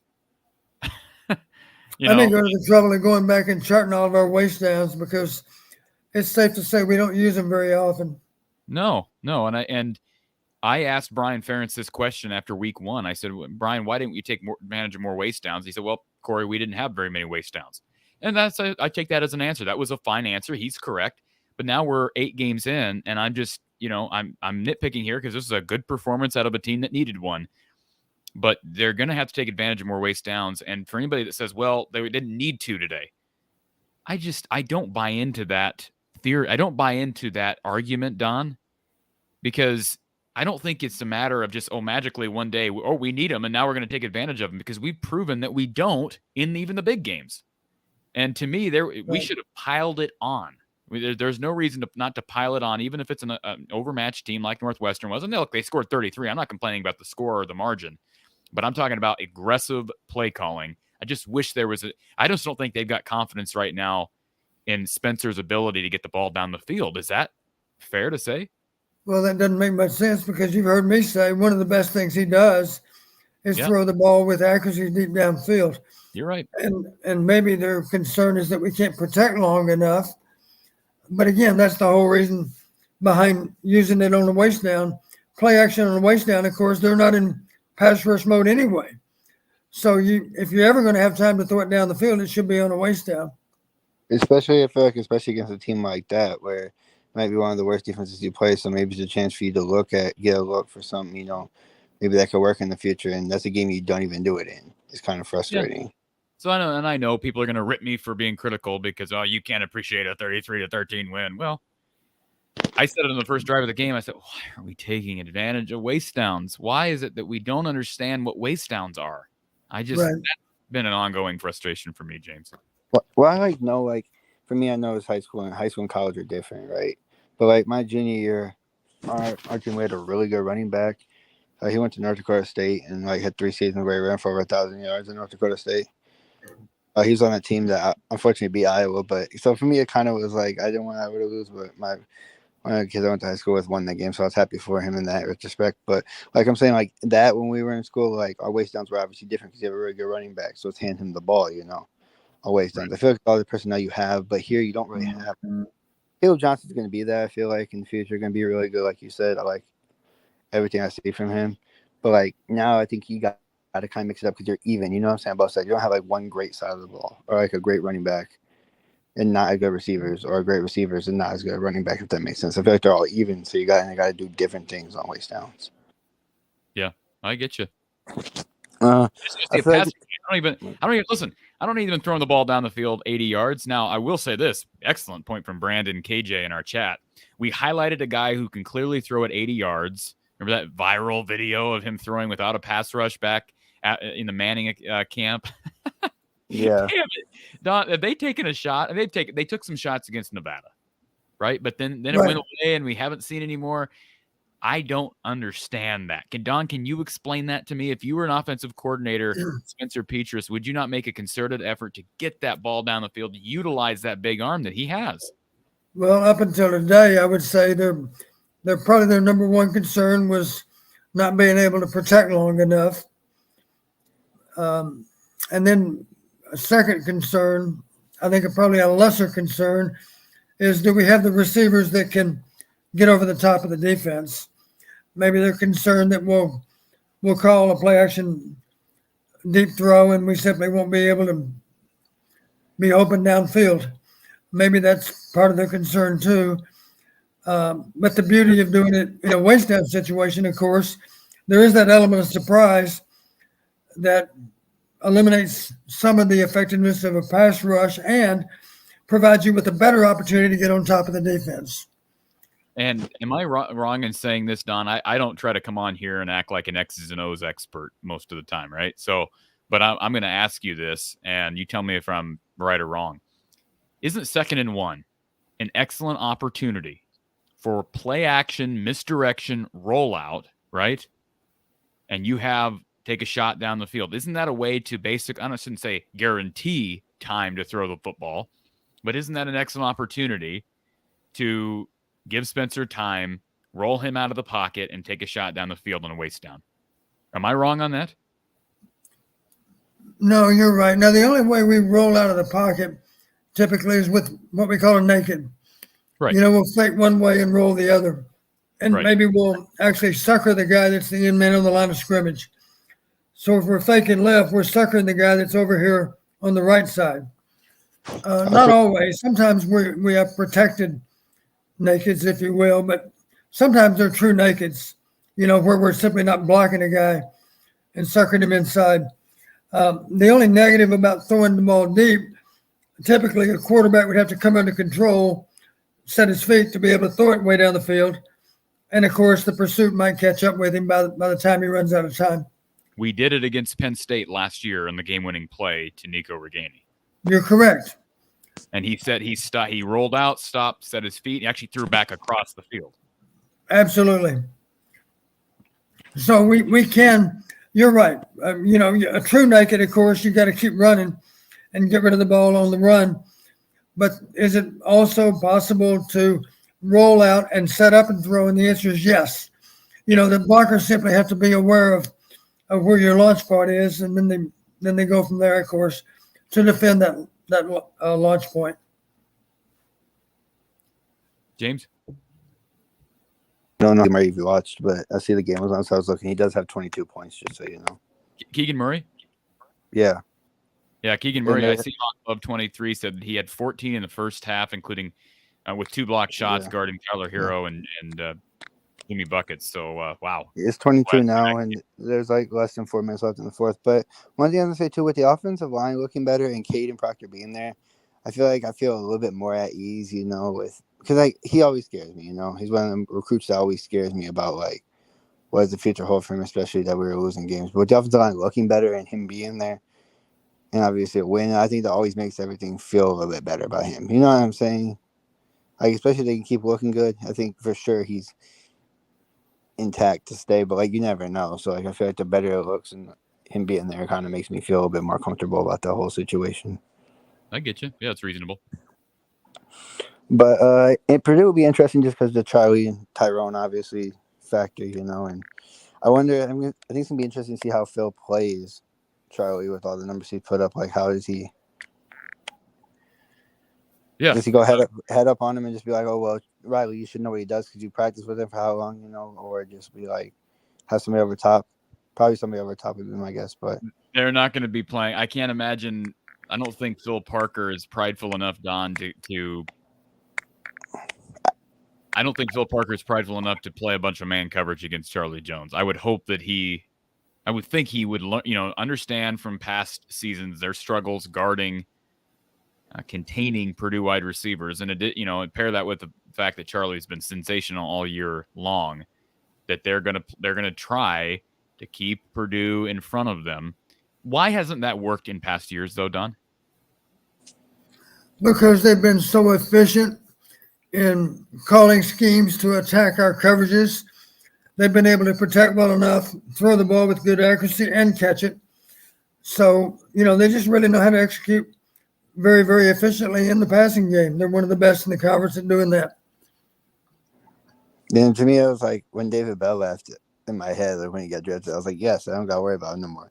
And then Charlie went there, and he's throwing up all these numbers, and it's like, dang, now another Purdue wide receiver you have to worry about. So I was like, you got to worry about one. The one year there was that one guy who, I forgot his name now, but like nobody ever really heard of him, and he killed us. Yeah, you're thinking He's like the third string guy. He's like the third string guy, or whatever. Oh, man, yeah. Well, but yeah, let's not forget that Iowa really never got burned by Rondale Moore. I mean, he's maybe the best receiver they've had there and maybe ever. And it was that other dude that killed us. He was always hurt when Iowa played them. He played that one game, but then the other guy hurt us. I thought he was going to hurt us, but it was like that third string wide receiver or whatever, the slot dude that went for like 200+ yards against us. And I was like, who is this dude? I never heard him before. I always forget his name, but it was a really weird name. And that was the game that Phil, I think he started. I want to say he started with, that wasn't a Desmond King year. That was maybe Josh Jackson, went from Josh Jackson to Ojemudia, and then went from Ojemudia to DJ Johnson. I'm pretty sure. The game I'm thinking of, it was in Kinnick. Yes, it was. Here's what I remember. I remember that they threw the ball to that one player 5 out of 6 snaps, and it produced 2 touchdowns. Remember that? Yes, I do. And he was into the boundary all day long because I believe we had a field corner and a boundary corner, and they kept working on the boundary corner, whoever that was. One got burned. They put in another one. Yes, 3. I know at least were there 3. I knew there were at least 2 corners that got burned. Jackson, Ojemudia, and Johnson. And it was 5 snaps out of 6. It was, I believe they were both 3-play drives, as I recall. 5 of those 6 plays went to that one receiver, whatever his name was. I remember him as being a taller guy that obviously still had good ball skills. Everybody they play with from a receiver standpoint is a dangerous player. And for that matter, I'd be curious as to how our other transfer has been doing here lately. I think he's starting to play better. I believe he's been fairly productive, not as productive as Charlie, but still had some good moments. I'll tell you who the wide receiver was. It was 2017 in Kinnick. Iowa loses. By the way, we'll talk about this in a second. Anthony Mahungu. That's who it is, yeah. Anthony Mahungu. He had 7 receptions for $135 and 2 touchdowns in that game. And they all happened within a span of 5 minutes in the third quarter. The start of the second half. I remember vividly, it was the first possession of the second half. They went down and scored, and they did it again on the next possession. And, Don, that was also the game where Iowa scored a touchdown, and it was 24-15. And what did they do? What did Iowa do? And you understand this, you're a former OC, the cardinal error. What did Iowa do that ended the game? They scored a touchdown, made it 24-15. What did they do? Oh, okay. Well, they went for 2 and failed. They went for 2 and failed. Game over. Right. I don't understand. Anyways, that's a discussion for a different day. James, what else you got? Yeah. I was just gonna say, like, I just feel like it's interesting. It would be intriguing to see what they do with Charlie and Tyrone, and like how much, like, they're obviously gonna have. Well, it's not I feel like they're still gonna have chip on their shoulder. But I feel like if it was like in Kennick, it'd be more of a what I'm saying, like a more of a hey, look at me now game. You know what I'm saying? It's still gonna be a hey, look at me now game. If it was in Kennick, it'd be more of a hey, look at me now game than Agreed. being in West Lafayette.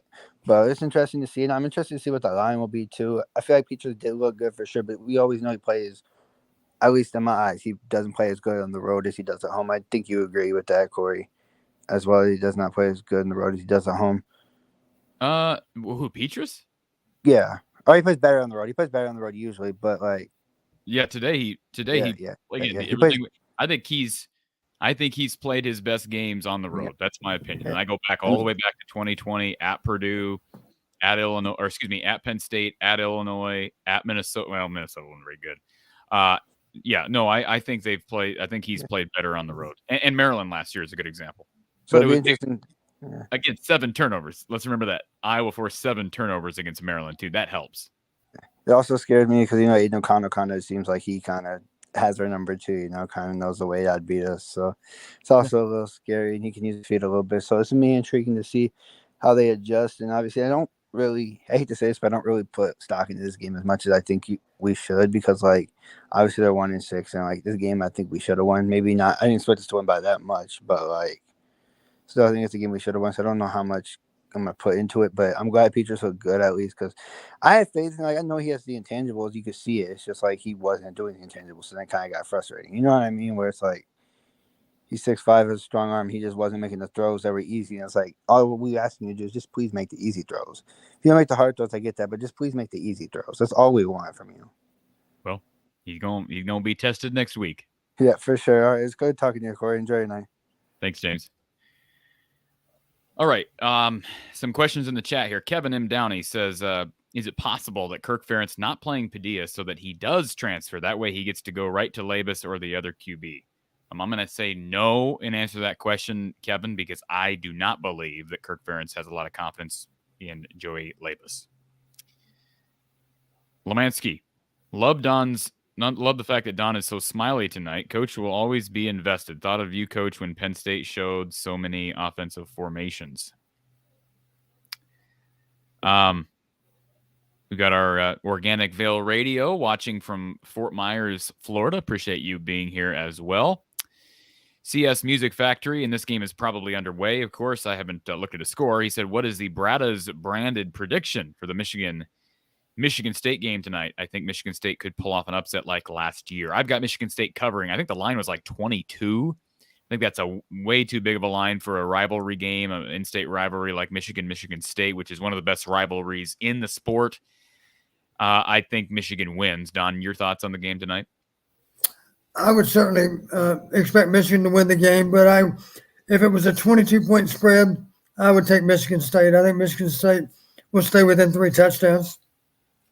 BJ wants to know over-under on Charlie Jones yards. I'd say it's safe to say over-under is 100. That'd be the fair over-under, would it not? Well, he's probably averaging pretty close to 100 yards per game, I think, isn't he? I don't know what his average is right now. Well, I'm going to tell you. Let me give you his numbers here. Well, maybe he missed an entire game. I'm not sure. No, he didn't. Okay. FBS numbers, stat rankings. All right. Receiving touchdowns. Want to guess where he ranks in the FBS in receiving touchdowns? Number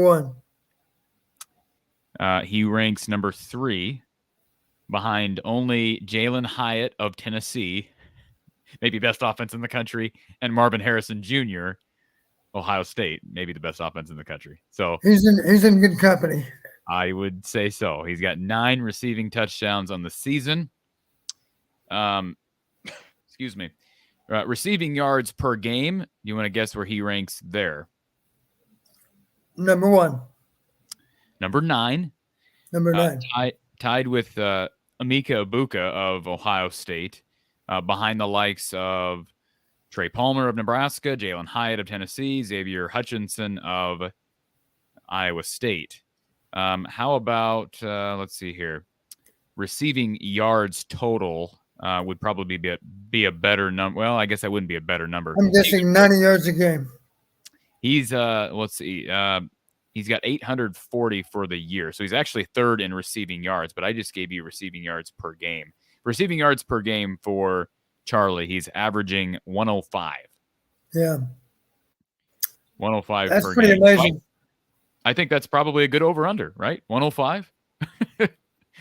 Right around there. Don, You can bet that we're going to try to hold him to double digits. That's for sure. We better.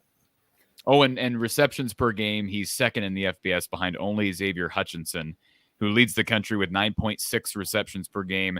Charlie Jones right now is at 9.0 receptions per game. And by the way, the next closest receiver is averaging 7.6. So he has been obviously sensational. How do you think Iowa plays him?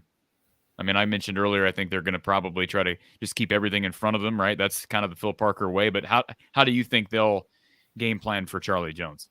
That's a good question. I'm sure they're going to try to avoid leaving him in single coverage very much because it's difficult for any corner to cover him, I think. So what makes it more difficult is I'm sure they're going to move him around. He's not going to line up just in one spot. So it gets complicated. You can't always double cover him in that regard. There are ways to get him into single coverage, and I don't even know what they are, but here's what we have to be aware of. I guarantee Purdue's going to study hard to figure out what formations and what combinations of motion are going to give us the best chance to end up with Charlie Jones in single coverage. That's what they're going to try to do. And if it's complicated to be able to double cover him, then they're going to make it difficult for us to be able to get that done. Just by lining him up in the right spot, motioning him, jumping him, bringing him out of the backfield with motion, maybe, declaring him. Maybe he doesn't even know if he's going to motion to the left or right until our defense lines up. And then they can motion him in the appropriate direction to guarantee that he ends up in single coverage. Stuff like that can go on and probably will go on. But I think our fundamental goal would be not to leave him in single coverage any more than necessary because it's difficult for any corner to cover him. And for that matter, any inside defender to cover him too. Richard says, good God, the three teams that Iowa played prior to today are three of the top four defensive teams in the Big Ten and the Power Five. You only will give credit if Iowa beats those three teams. Richard, I don't know how to respond to that other than the fact that Iowa ranks dead last in the FBS in total offense. I don't know how to respond to that.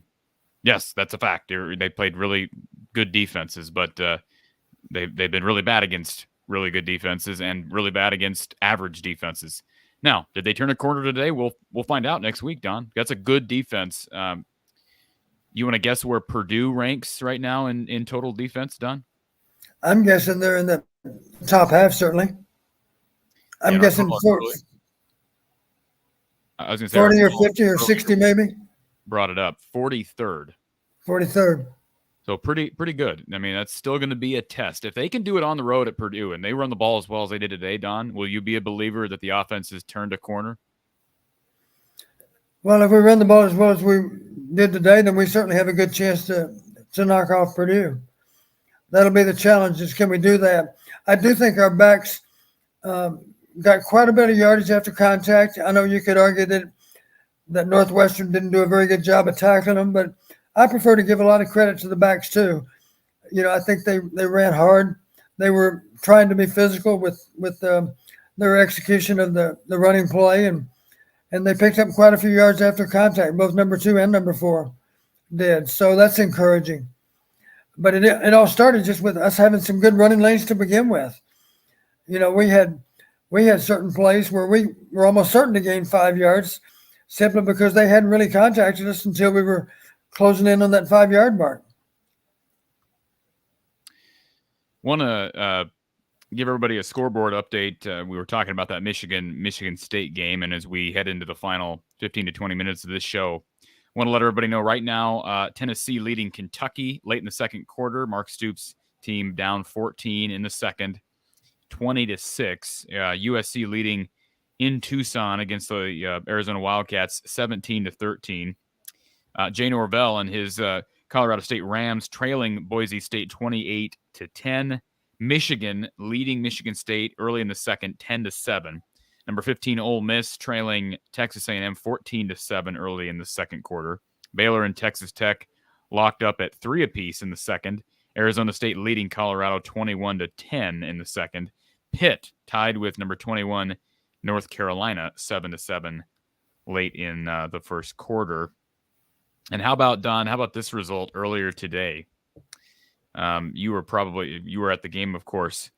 Illinois struggled for a while against Nebraska, but pulled away like good teams do. That continues to look like a really good football team. Brett Bielema has done a terrific job. But how about this? Number 9, Oklahoma State. They had one loss heading into the end of the day. They're playing a backup quarterback for Kansas State, and Kansas State bagels them 48-0. I think the backup quarterback played well, and for that matter, the defense played well in support by giving the other guys a goose egg.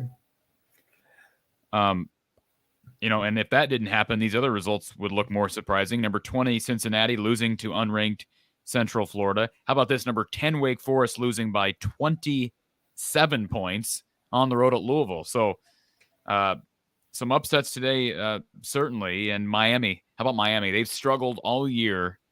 They win in quadruple overtime against Virginia, 14-12.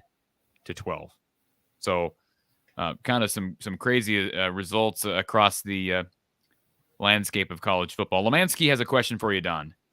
Okay. Phil Parker got Xavier Wampa, TJ Hall, and others on the field when he could today. Brian Ferentz doesn't. QB out today and now behind 40-0 scoreless. Am I greedy wanting this from BF? I don't quite know what that second sentence means, or the third sentence, but your thoughts on that, because again, we said the same thing, in that Nevada game. Why don't we see Iowa's backup quarterbacks late in games? Right, we should. This comes to mind for me. Bill Brazier, of course, is an old and dear friend of mine, and Bill sometimes, or Ann, maybe his wife would comment. She said it doesn't seem fair if we have a blowout game, then the offense plays their backup players, and everybody's happy to see all the other players get in the game. But the problem with us doing that on defense, if we give up a touchdown with the backups in there, it ruins the mood of the whole team.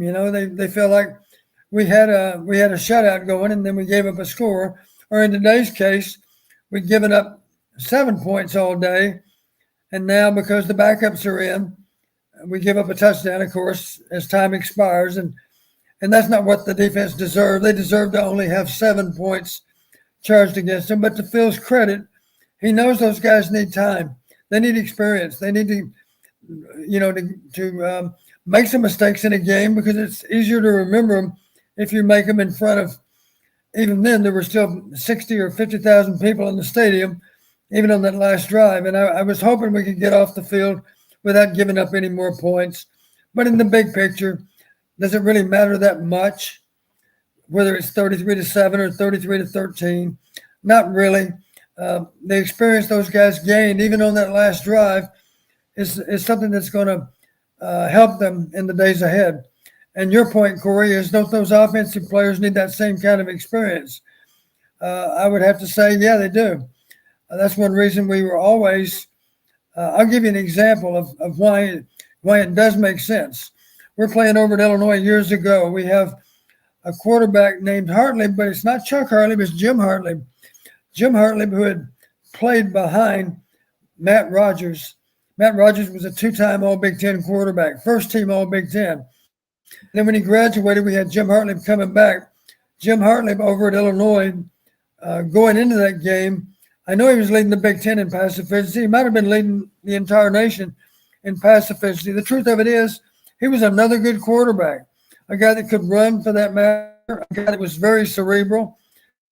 Jim and Chuck Hartley were both very, very bright. And you could load them up mentally as much as you wanted. Here's my point. At the end of the game, we've already decided. I've already told the bench, told Dave Triplett, who's on the sideline, I said, let Coach Fry know I want Jimmy out of the game because we had the game won. There's maybe 5 minutes left in the game, 6 minutes, 7 minutes left. I can't recall. Well, as luck would have it, Illinois punted the ball and killed the ball somewhere inside the 5-yard line. And Coach Fry logically said, hey, Dave, let Donnie know I'm going to go ahead and go with Jimmy again because I don't want us to turn the ball over here and give up a cheap score. And I understood that. Coach was thinking, the defense has worked hard to put up a big number, put up a small number on the end of allowing points. And wouldn't you know it, Jimmy went back on the field. We had a backup running back in the game who will remain nameless. But the ball came out on a simple exchange, and Jimmy dove for the ball because it was a law. And wouldn't you know it, an Illinois guy, not because he was trying to hurt Jimmy, he's simply trying to recover the loose ball. He falls on Jimmy's shoulder. Jimmy separates his shoulder, and Jimmy's done for the season. So that's why you get out your starters because they're always at risk of injury. Football's a physical sport, and that's just one more reason to play the backups. So you don't get a starter injured when the outcome of the game has already been settled. So that's one reason the defense does it, of course, is how would we feel if Jack Campbell got injured at the end of today's game? That would have been just ridiculous if that happened. And Phil Parker wasn't going to allow that to happen. Those key players, he got them out of the game. The backups need experience anyway. Let's give them a chance to play. We don't want to give up another touchdown. But let's face it, in the big picture, it really doesn't matter that much. Those guys need experience, and that's going to give them a better chance to play well if and when they need to play when the game is not out of doubt. When the game is still up for grabs, that'll give them a better chance to play well in those more difficult circumstances. LH says that you look like Burt Reynolds. Well, Burt Reynolds in his last days, you're saying, or sometime earlier in his life, maybe, I hope. David just left. David, come back. What happened to David? He was waiting on here to talk to you, and David just left. If you're interested in sponsoring this show or our post-game show with Coach Gary Close, email me at fromtheeyeofthestorm@outlook.com. Fromtheeyeofthestorm@outlook.com. All Country Boy wants to know, did Iowa change up O-line scheme in recruiting? Seems like more finesse blocking, unlike earlier years with huge dominant power guys. Don, Iowa's always ran this zone blocking scheme under Kirk Ferentz, but has there been a change in mindset that you've seen, perhaps with recruiting in recent years?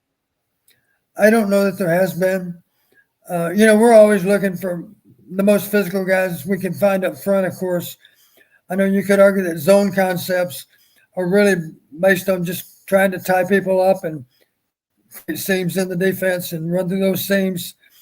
But I think we still run some gap schemes. You know what I mean by gap schemes, Corey, where we're blocking down and kicking out, trying to punch a hole in the defense. We still run some gap schemes, I'm sure. I'll admit I don't pay that much attention to the blocking scheme sometimes, as I should, but I'm sure we still run some gap schemes as well. We run both zone and gap schemes. In answer to your question, Eric, yes, I'll be live with Coach Gary Close after the Iowa basketball games, starting with, I believe, I don't know if Gary's going to be joining me for the exhibition or not. I will be live regardless on Monday following Iowa's game against Truman State, Jeff Horner's team down there in Missouri. Scott says, did Will, the paper sack guy, make it onto the field today? Remember, Corey, free merch if he did. I did not see Will on the field, Scott, but yes, the actual video footage of Will on the field with the brown paper bag on his head, I'm going to give him free merchandise. Nathan says, is it a concern that incompletions stop the clock? I don't know what that means. Don? I don't either. Explain no, that's not a concern. I like that rule. Lemansky says, you talk about making defenses guard all quadrants of the field. Don't we need this the next 4 games? Absolutely. You've got Aiden O'Connell, Don, You've got Tanner Morgan, who's had his bright moments this year. I know he's also had his bad moments, but he's had his bright moments, assuming he's healthy in that game. Casey Thompson can sling the football. Let's not discount what he can do. And they've got their star receivers. Again, I just had it. What's the kid's name? Why do I always forget his name? Palmer? Isn't it Palmer? Trey Palmer. They can sling the football. Wisconsin, I know they've dealt with some issues, but they've been better here these last few weeks. So the defense will be tested. Jordan, Corey, did you see what Pat McAfee said about the Hawks today? Yes, he did. Pat McAfee came out there, and anybody cares about Pat McAfee. He said that Kirk needs to fire his son. Now, Pat is just an analyst. He's a former NFL kicker, punter, right? Was he a punter or a kicker, Don? Kicker. I believe he was a kicker. And I know that what's-his-face on game day agreed with him that Brian needs to go. Those are their words, not mine. Esther says, Coach Patterson, how did you feel about the win today? How would you sum it all up, Don? We've been talking about this, but how would you sum up how you're feeling about this Northwestern victory? Well, I was able that we accomplished our goals. We went into the game thinking that we could run the ball, that we could possess the ball, that we could keep their offense on the bench.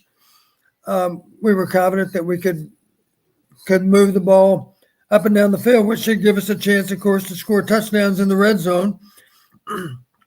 Even though we still kicked too many field goals today, at least we did a good job of possessing the ball.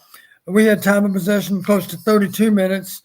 They ended up with 28. And let's face it, the last 5 minutes of the game, of course, was against our reserves. And that's the best sustained drive they had the entire day. Let's not forget the touchdown drive against our ones was, I believe, a 34-yard touchdown drive, if I'm not mistaken. That was after the shank punt. Right. What's going on with Torrey Taylor? Is he hurt? Not that I'm aware of. I don't know. My wife Lisa said, well, you don't see Torrey Taylor miss a punt like that very often. And I said, yeah, you're right. Well, remember, he had that play last week where he faked unnecessarily and got hit. And somebody made the comment after he got hit, he looked a little gimpy. Then he struggled to punt the rest of the day. I don't know if it was up here, upstairs. He hasn't had much adversity. He's been so good his entire career. And now you wonder if it's maybe the mental game that he's going to have to fight. Eric says, do we have a deep threat receiver? And going along with that, Don, on the film, do you see the wide receivers getting open after 20 yards? I've noticed a lot of drags and outs on film. Yeah.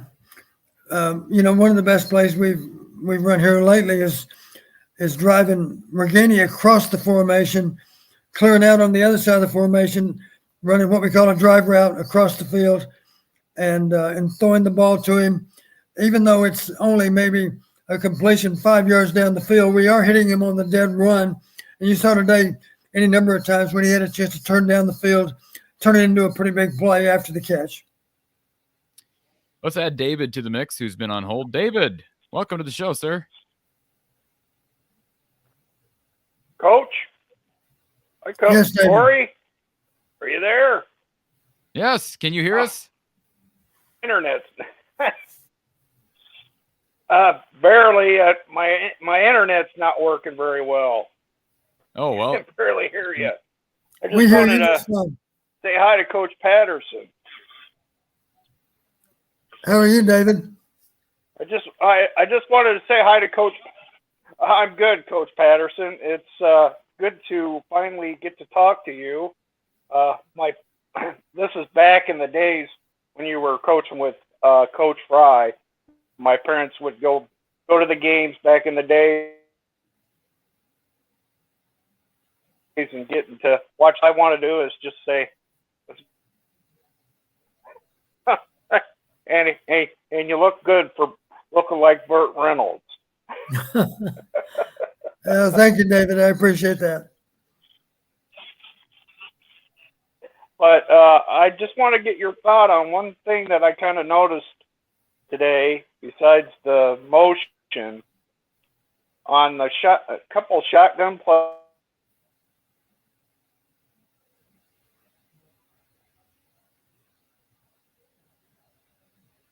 I think we lost David. Yeah, we did. I was wondering, Corey, if I still had you.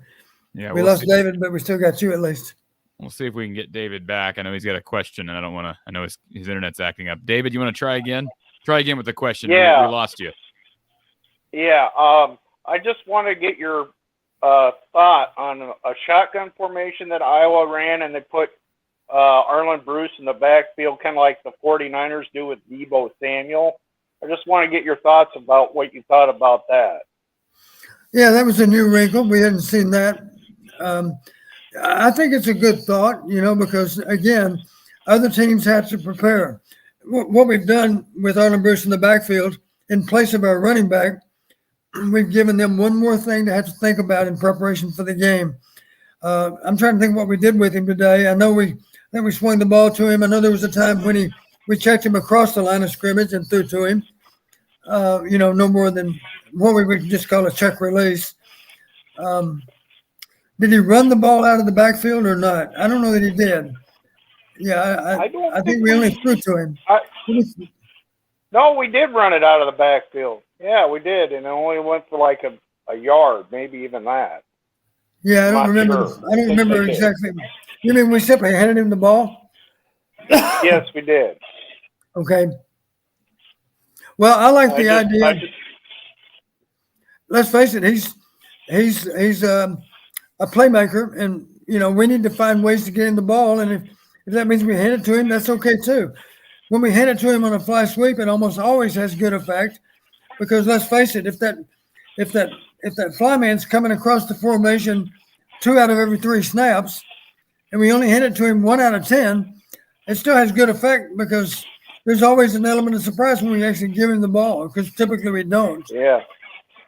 So I like that aspect of it, and I like the idea of lining him up in the backfield too.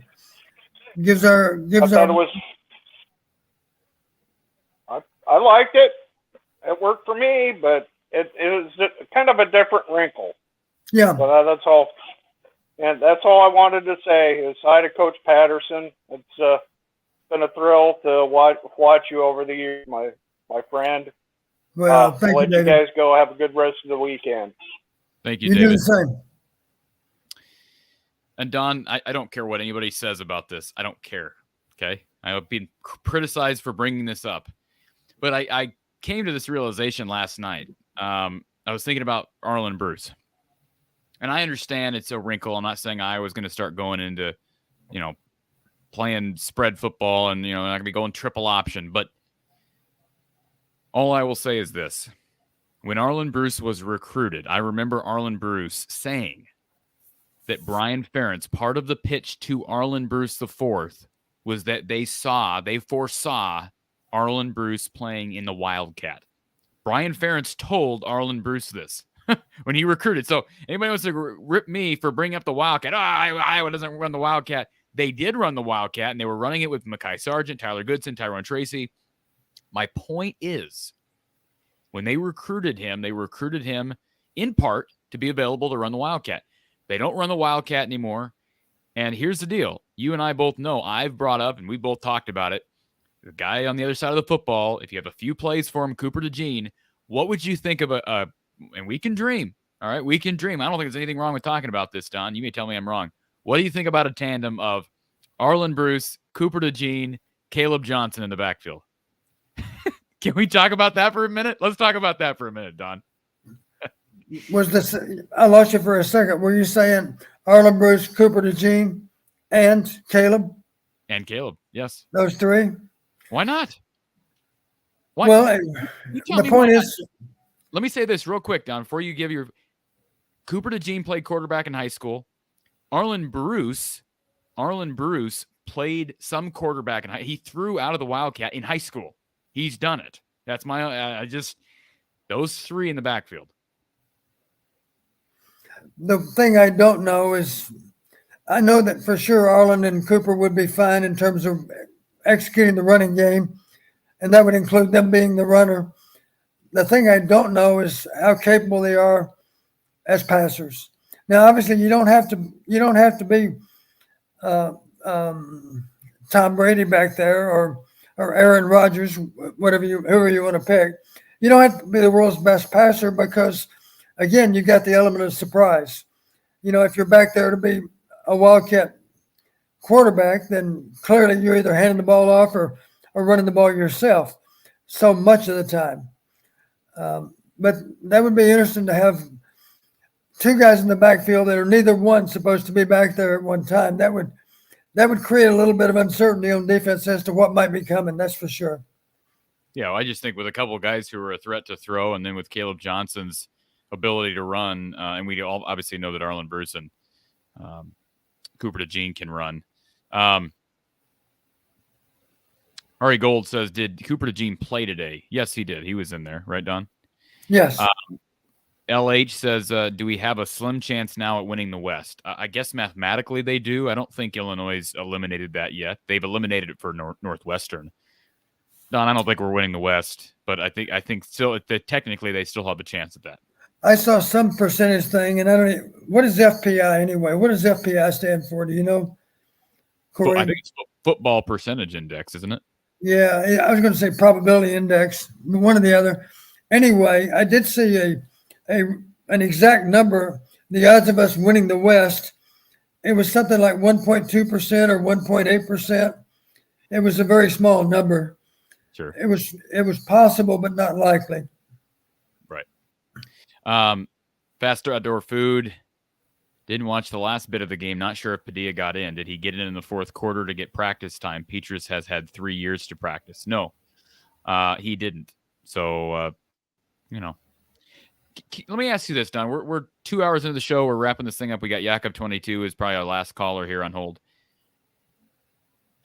I think it's fair to ask this question. Kirk's decision to go with Spencer today. We haven't really discussed that. I was disappointed by that decision. I'm not there in practice every day. But, Don, Spencer's had 2.5 years to prove himself in games. And I know Kirk would argue he's proven himself because they won a bunch of games in 2020 and 2021. I don't agree with that. I think they've won a lot of games in 2020 and 2021 in spite of quarterback play, in spite of the offense. And you cannot evaluate Alex Padilla in a game based on the second half against Ohio State when he came in down 16 in the horseshoe against maybe the best team in the country. You just can't. And to me, the fact that Spencer started this game, played all the way through, is just yet another indication that Kirk is set on not playing Alex Padilla unless he absolutely has to. And I don't understand it, Don. I understand, and the reason I haven't brought it up until now is because Spencer probably played his best game of the season. But we also don't know that Alex Padilla may not have, maybe he would have played really well today either. We don't know. All right. Go ahead, Don. I was simply going to state, is it hard to imagine that today's assignment for the quarterback, whoever he was a much easier assignment than the one we had last week or the week before? Yeah. So I just, first of all, did fans boo when Petrus came out there to start the game? There were a few boos, I think. Not many, because I think you might recall, of course, they won and they deferred. We took the ball.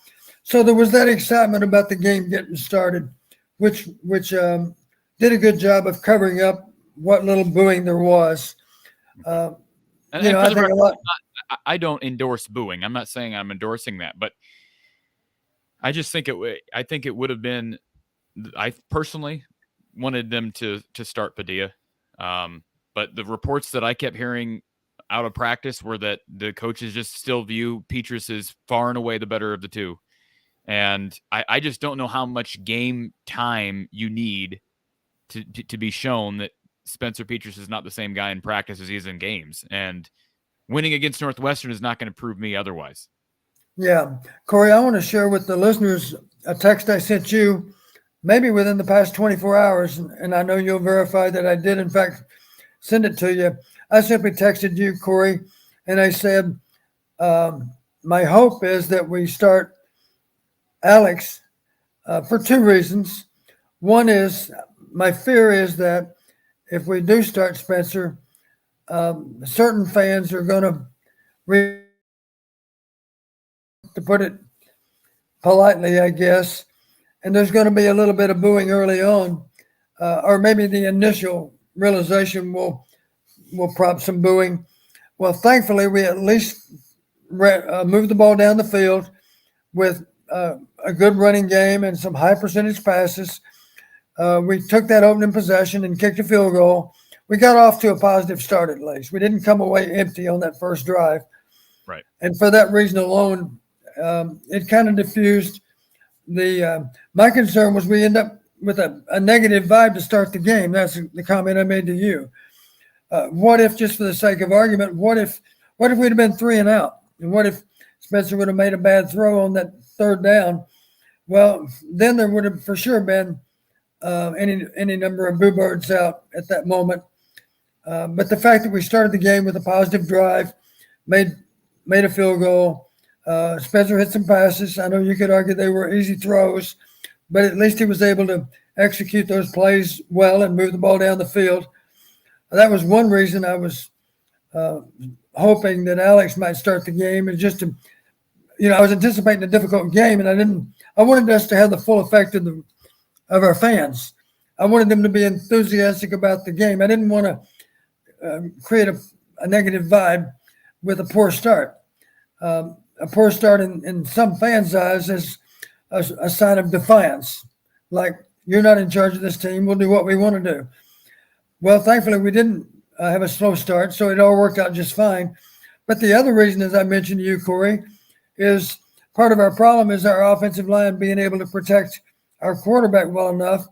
Well, that would be an argument for playing a quarterback that has more ability to extend plays.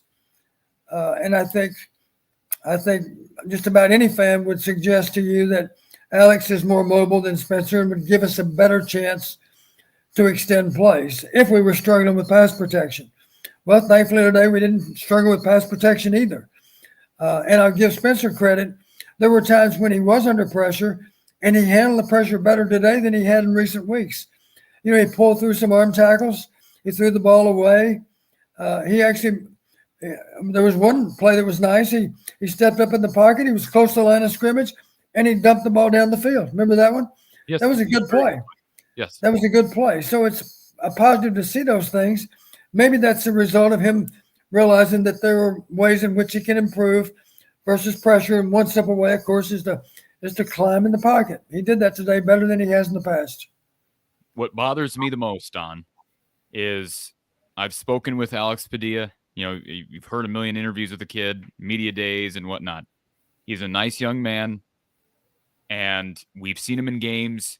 I don't see any gap in a game. We haven't seen a gap. And I know that obviously the coaches see a gap in practice. What frustrates me is, as bad as Spencer Petras has been at times this year, the implication here is that Alex Padilla is even worse. That's the implication.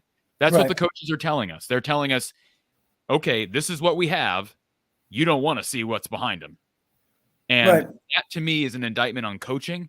And I feel bad for Alex Padilla, because do I believe he's that bad? No, I don't. Can I prove him wrong? No, I can't, because we don't see him in games.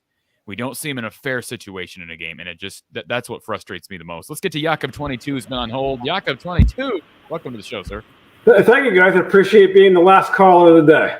Oh, we got one more caller behind you. Oh, okay, well, I didn't need to be the last. I just thought you had said I was the last one. But first of all, I enjoyed the show, guys. When I have Tennessee and Kentucky on mute listening to you guys. And you guys are, I always enjoy the wrap-up show. Actually, I wonder, I asked this more of a general question. I wanted to ask Coach. Coach, we always hear about the play sheet. I obviously never coached. I played 2 years of middle school football 30 years ago. That doesn't qualify me for anything. But and I was a bench warmer for that. Never played a meaningful down. If the game was in doubt, I was sitting on the bench. But when we talk about the score sheet, Coach, the score sheet, the play sheet, I've never seen a play sheet. What's on the play sheet, and how is it arranged? Well, there are different ways to do it. Since you brought it up, Yakov, I'll share this with you. Okay. The typical call sheet is simply a big piece of sturdy board. I don't know what to call it, Corey. You help me out here. Sturdy paper. Cardboard, maybe? Not cardboard, but cardstock material, yes. And it would be printed front and back. And then, of course, it's laminated in the event of bad weather. So it's protected from the elements. That's a typical call sheet. That's the typical call sheet you'll see in any game you look at. It'll be fairly large. It'll be, maybe 18 inches long and 12 inches high. So it's so big I can't even show you on the screen, but you know what 12 inches and 18 inches looks like. So kind of obvious. It's a big piece of cardstock. And of course, you understand as a coach, you got to be prepared to flip it. You got to know which side you're on, but you need that much room to print all the plays that you want to have available to you to run in the game.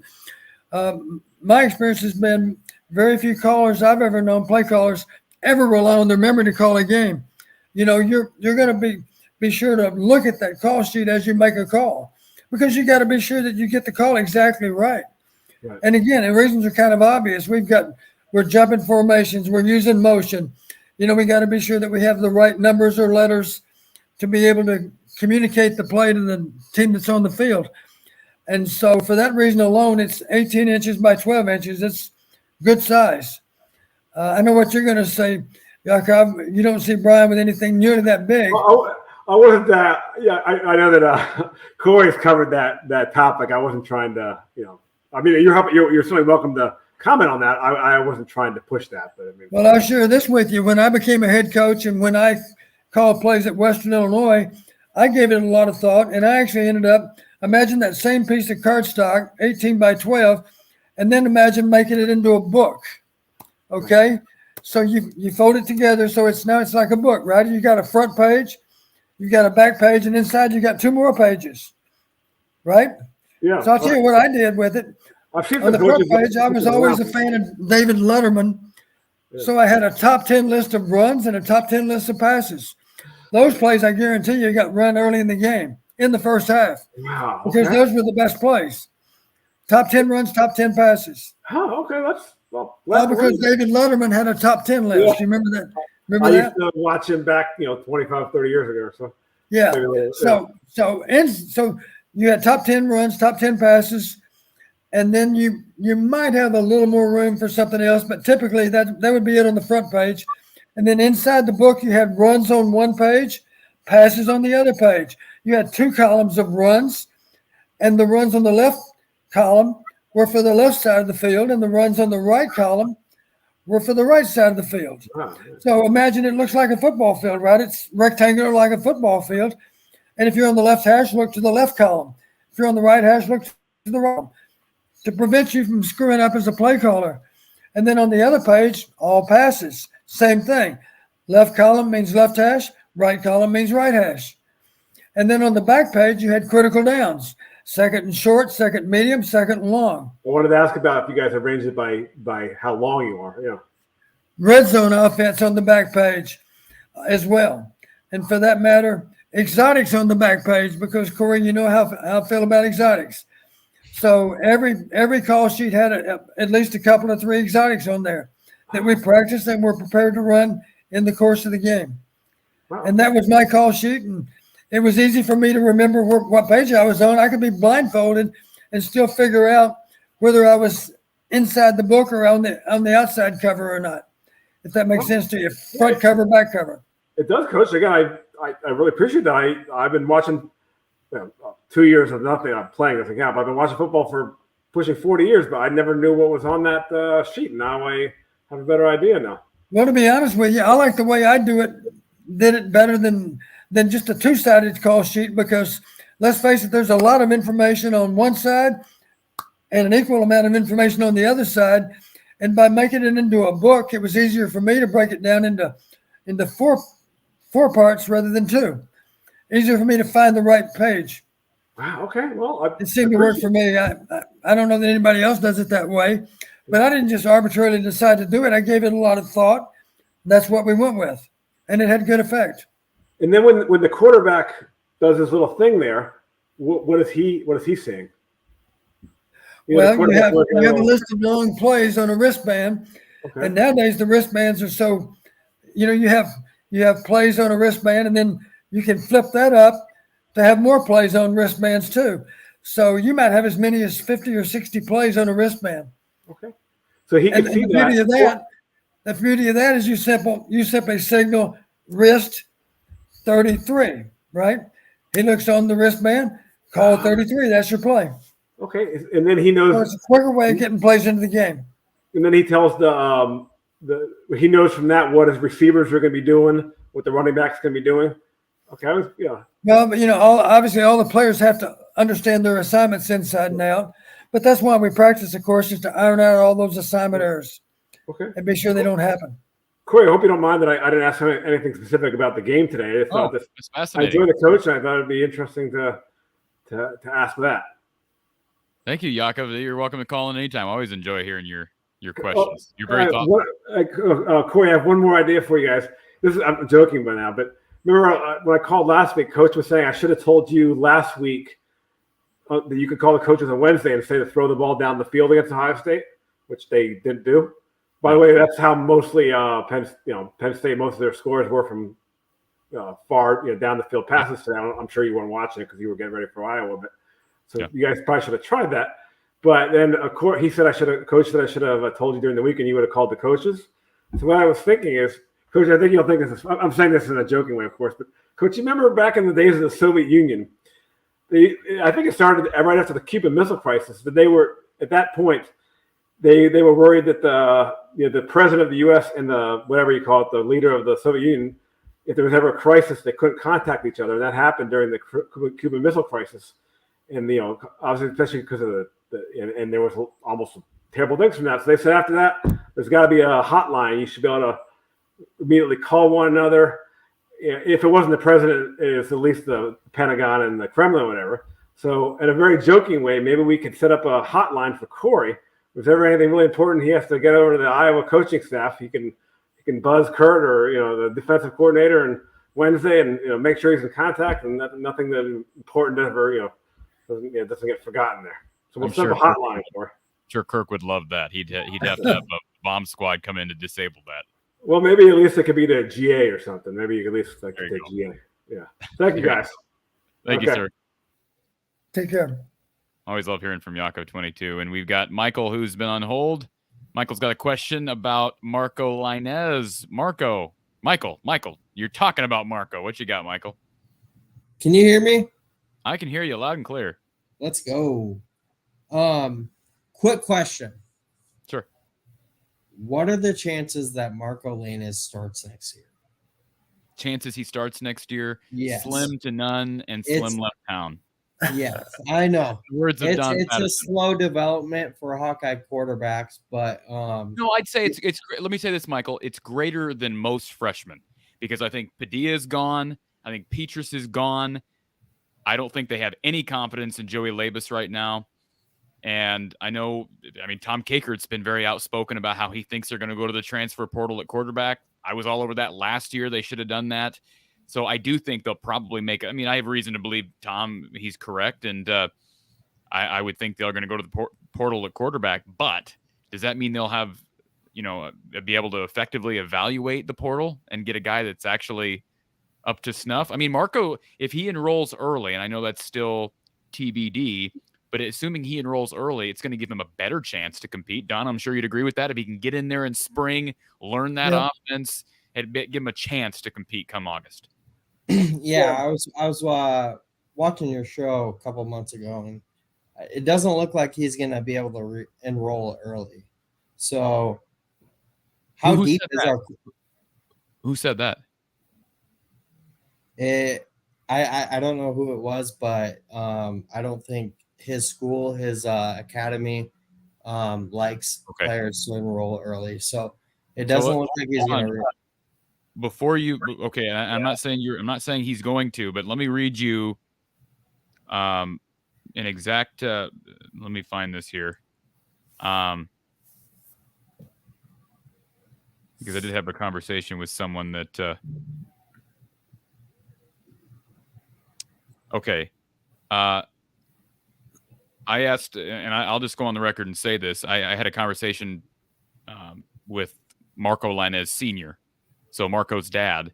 This was a month ago, and he said that the idea of Marco enrolling early is still in the air. That's a quote from his father. Still in the air, and yes, it could be an issue. Sounds like it could be an issue given his school where he's at, but it doesn't. What I'm saying is it has not been ruled out. So they're working on it. That's what it sounds like. Cool. That'd be nice. How deep do you think our quarterback room will be in next year then? Well, you hope Carson May can develop. I mean, he should be, even though he didn't enroll early this year, he should be, Don, by next August, shouldn't Carson May be ready to compete? Not saying he's going to be the starter, but he should be ready to compete. So he should be ready to compete. If Marco enrolls early, you hope he competes. If Joey Labus is still here, and then if you grab a portal quarterback, there's 4 guys that you're bringing in, 4 guys, none of which have played a snap of football, and that's assuming Padilla and Petrus move on. So I don't think they're going to be real deep. There's going to be a lot of unknowns there, but I think fans, including myself, are more intrigued by the unknowns because we know, right? We've known for 3 years what we've had at quarterback. I think the unknown is sort of appealing to people. That question came up to me today with a fan nearby. He said, Coach, tell me who our starting quarterback is next year. And I said, it's somebody that you've never heard of yet. Someone from the transfer portal, but I have no idea who it might be. Yeah, I agree. All right, that's all I have. I just wanted to know. Thank you guys for having me. Appreciate it. Thanks, Michael. Yeah, good question. And look, I mean, I'm not saying that I think Marco's going to be ready to start, but I'm just saying this idea that it takes 1.5 to 2 years to learn an offense. Don, you're a former offensive coordinator. That is ridiculous, is it not? Yeah, you should certainly be able to get a guy ready to compete in year 2. Let's face it, if you're in camp and then you're in the fall season and then you're in spring football, by the time the next year rolls around, you should know enough to be able to compete. Absolutely. You should be able to get all that done in a span of 12, 13 months. Let's hit these last few questions rapid fire because we're running up over 2.5 hours. Jakob22, thank you for the super chat. Coach and Corey are a great pair. Appreciate that. And for you calling in, Jakob. Darren Myers says, what year did Coach come to Iowa? You were here, and let me see if I have this right. You were here from 79 to 99. You were there in Denton, Texas with Hayden Fry in 78. Right. 1 year with last year was 98. So I was with Coach Fry 78 to 98, 21 years. 98. 78. You were with Fry, but 79 to 98 at Iowa, 78 at North Correct. Texas. Of course, then you went to, how many years did you coach quarterbacks in total? Have you ever added that up? Because you coached quarterbacks in the 90s at Iowa, and then you coached quarterbacks. I'm assuming you were the QB's coach at, Buffalo and at UConn. I coached quarterbacks 89 to 98 here. And then I, of course, became the head coach at Western Illinois. And then I was at Buffalo for 3 years, coached quarterbacks all 3 years, as I recall. And then at UConn, coached quarterbacks in year 1 and coached tight ends in year 2. So that would be something like, let me think. 1989 was my first year through 98. So that's 10 years here. And then 3 years at Buffalo makes 13, and 1 year at UConn makes 14 years. 14 of my 37 years, I was a quarterback receiver coach. I would guess that you were very involved with your quarterbacks at Western, though, without micromanaging. I mean, weren't you probably very much involved? Absolutely. I think that's true of any head coach that's got a background in offense. He's not the quarterback coach, but he spends a lot of time interacting with the quarterback. And All Country Boy, he's one of our premium subscribers. I don't agree with this comment.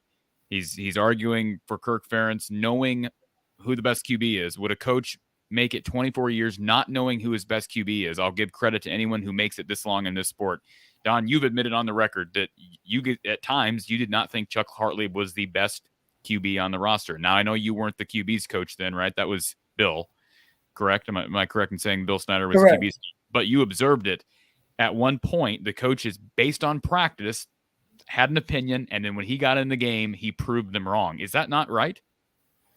Well, history speaks for itself. We started the season that year in the Kickoff Classic. That was a big deal back then. It was one football game played in front of every other game. Remember that? And we happened to play against Tennessee. We played against Tennessee in the Meadowlands. It was a big deal. Coach Fry said going into the game, we're going to play 3 quarterbacks. And we did. The third quarterback was Chuck Hartley. Dan McGuire was the first quarterback. That's the one that the fans wanted. That's Mark McGuire's brother, right? The great home run hitter. Maholsky was the second quarterback, and Chuck Hartley, at least in Bill Snyder's judgment at that point in time, was the third quarterback. He would take snaps too, but he would be the third guy in line for snaps. Well, within, I don't know, maybe 3 or 4 games, pretty early in the season, Coach Snyder decided our best quarterback is not the guy with a cannon for an arm. That was Dan McGuire. It's not Tom Paholsky, who had a year of experience on Chuck, as I recall. It actually was Chuck Hartley, the guy that hadn't played much.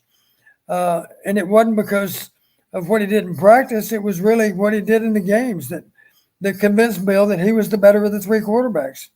And Don, by the way, he ended up, I believe, as a 2-time All-Big Ten quarterback also. My argument against just being convinced, because Kirk and Brian, they observed Spencer in practice, and they're set on Spencer. He's the best guy. The other part of that argument is Kirk has never claimed to be a QB's guru, and Brian is not a QB's guru. Correct. So I don't. And if anybody who wants to argue that we need to trust the coaches on this, I don't have to. I'm not going to, because I'm no QB's guru, but I also recognize that Brian is not a QB's guru. And I just Don, you've seen both of these guys play. Was there a big gap between Padilla and Petrus when they played last year? Didn't appear that there was, no. So I again, like a coin toss. That's the frustration for me. Kellen says, ask Don if he ever had to coach against you and I. Well, of course you did. How many games do you think you coached against the Panthers over the years? Well, we played them every year, of course, when I was at Western Illinois. We had some great games against them. They were more of a powerhouse then than they are now. They're always good, of course. They were always competitive. They're competitive again this year. I believe they knocked off that same Southern Illinois team that beat Northwestern today. I believe, didn't you and I win by 1 today, I think? I believe that's right. Who?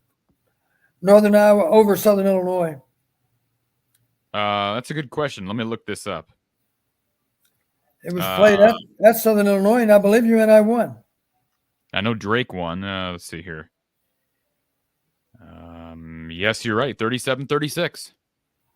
Yeah, so think about that. You and I beat the team that beat Northwestern. Beat Northwestern on their own field. That didn't shock me because Southern Illinois is a pretty decent football team. Tells you something, though, about Northwestern. That's further confirmation that Northwestern's not a good football team. And the mystery to me, just like you, Corey, I saw Northwestern against Nebraska way back in game 1, and I was impressed. I thought they had a chance to go on and have a good season. They had over 500 yards offense against Nebraska that day.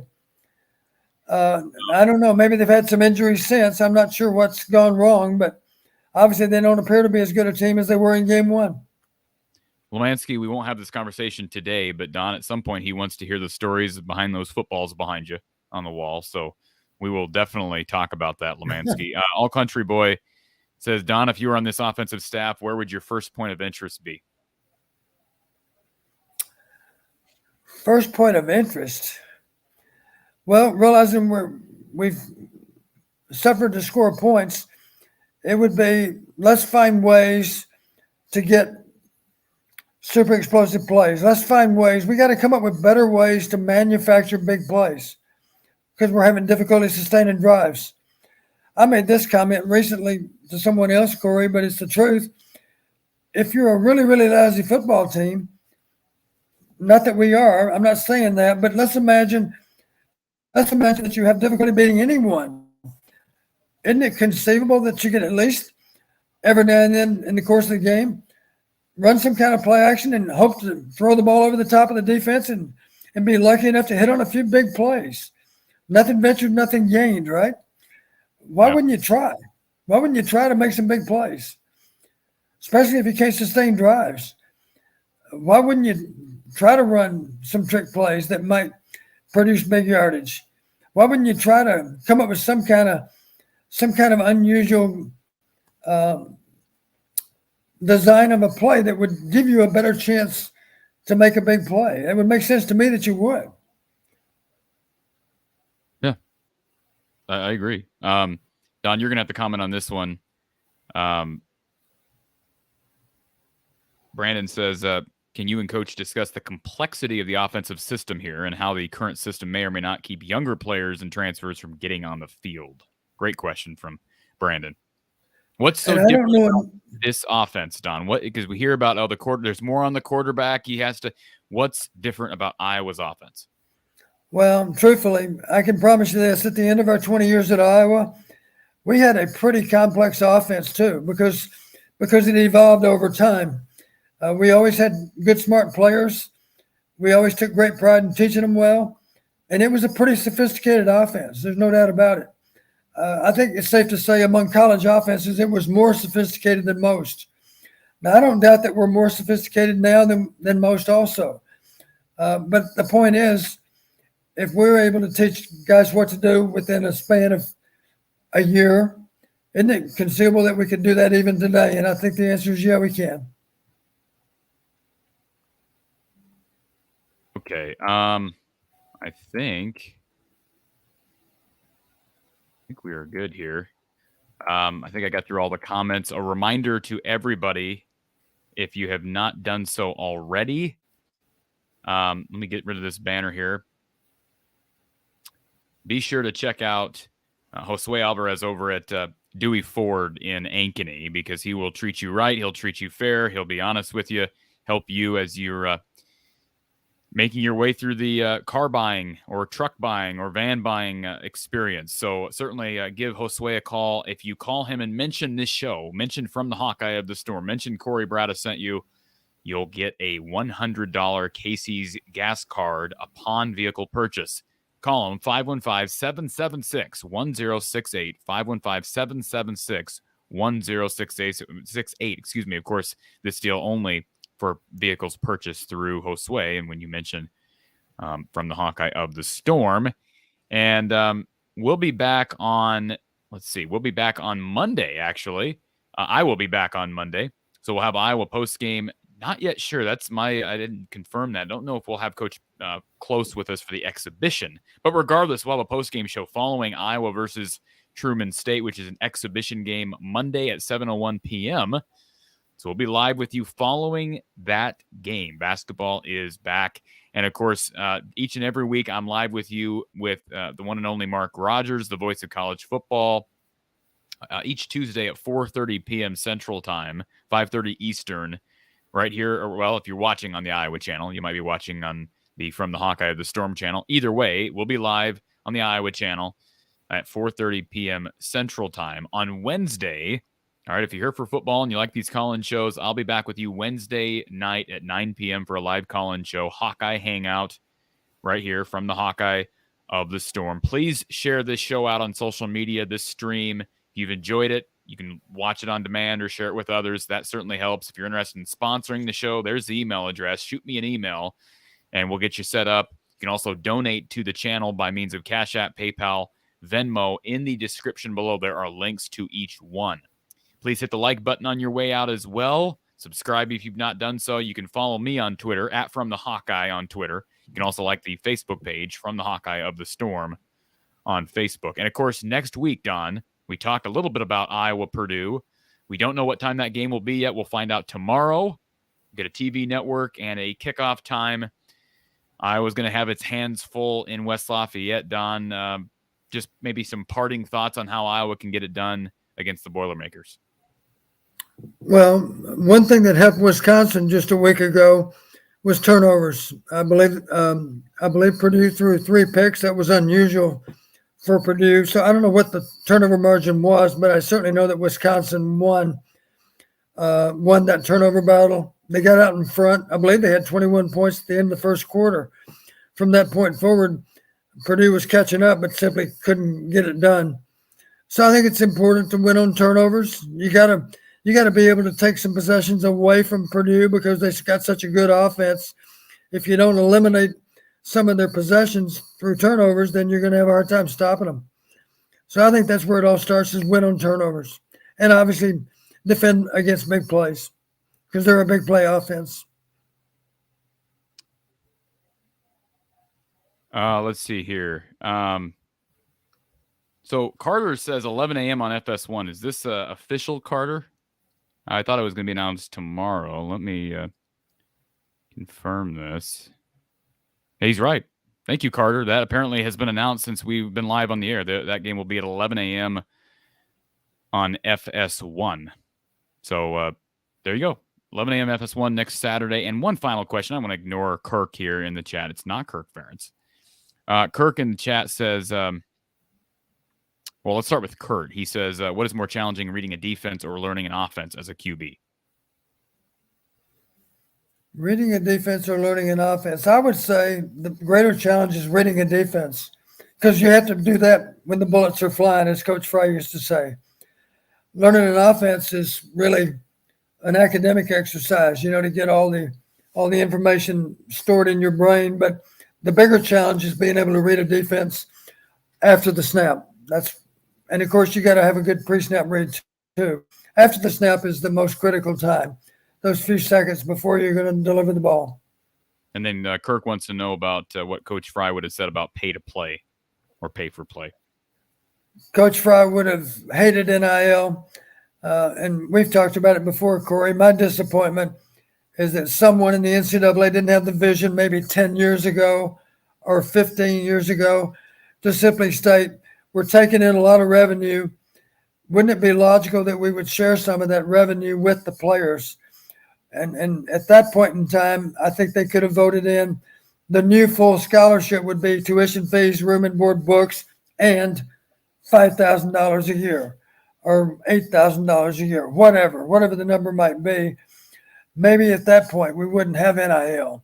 We'd simply have players not having to worry about how they're going to be able to travel to and from school to home, and of course they could, if they happen to live nearby, then they just got to pocket that money and use it as spending money. And the truth, even if you're on full scholarship, of course, some of the guys didn't even have money in their pocket to go to a movie.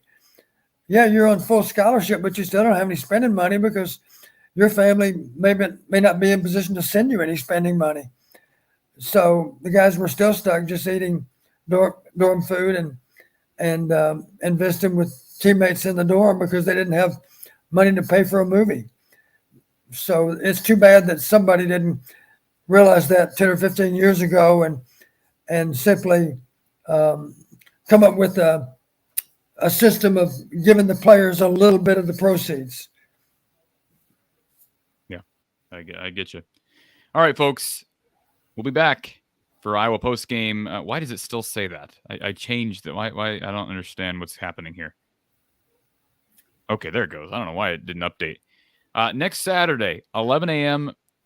Fox Sports, FS1, 11 a.m. Central Time. And we'll have some form of a postgame. Don't have the details ironed out yet for Coach Patterson and myself, but stay tuned because we'll have coverage right here throughout the week leading up to Iowa and Purdue. Don, appreciate your time as always, and we'll hope for another victory to get back over 500 next week. Amen to that.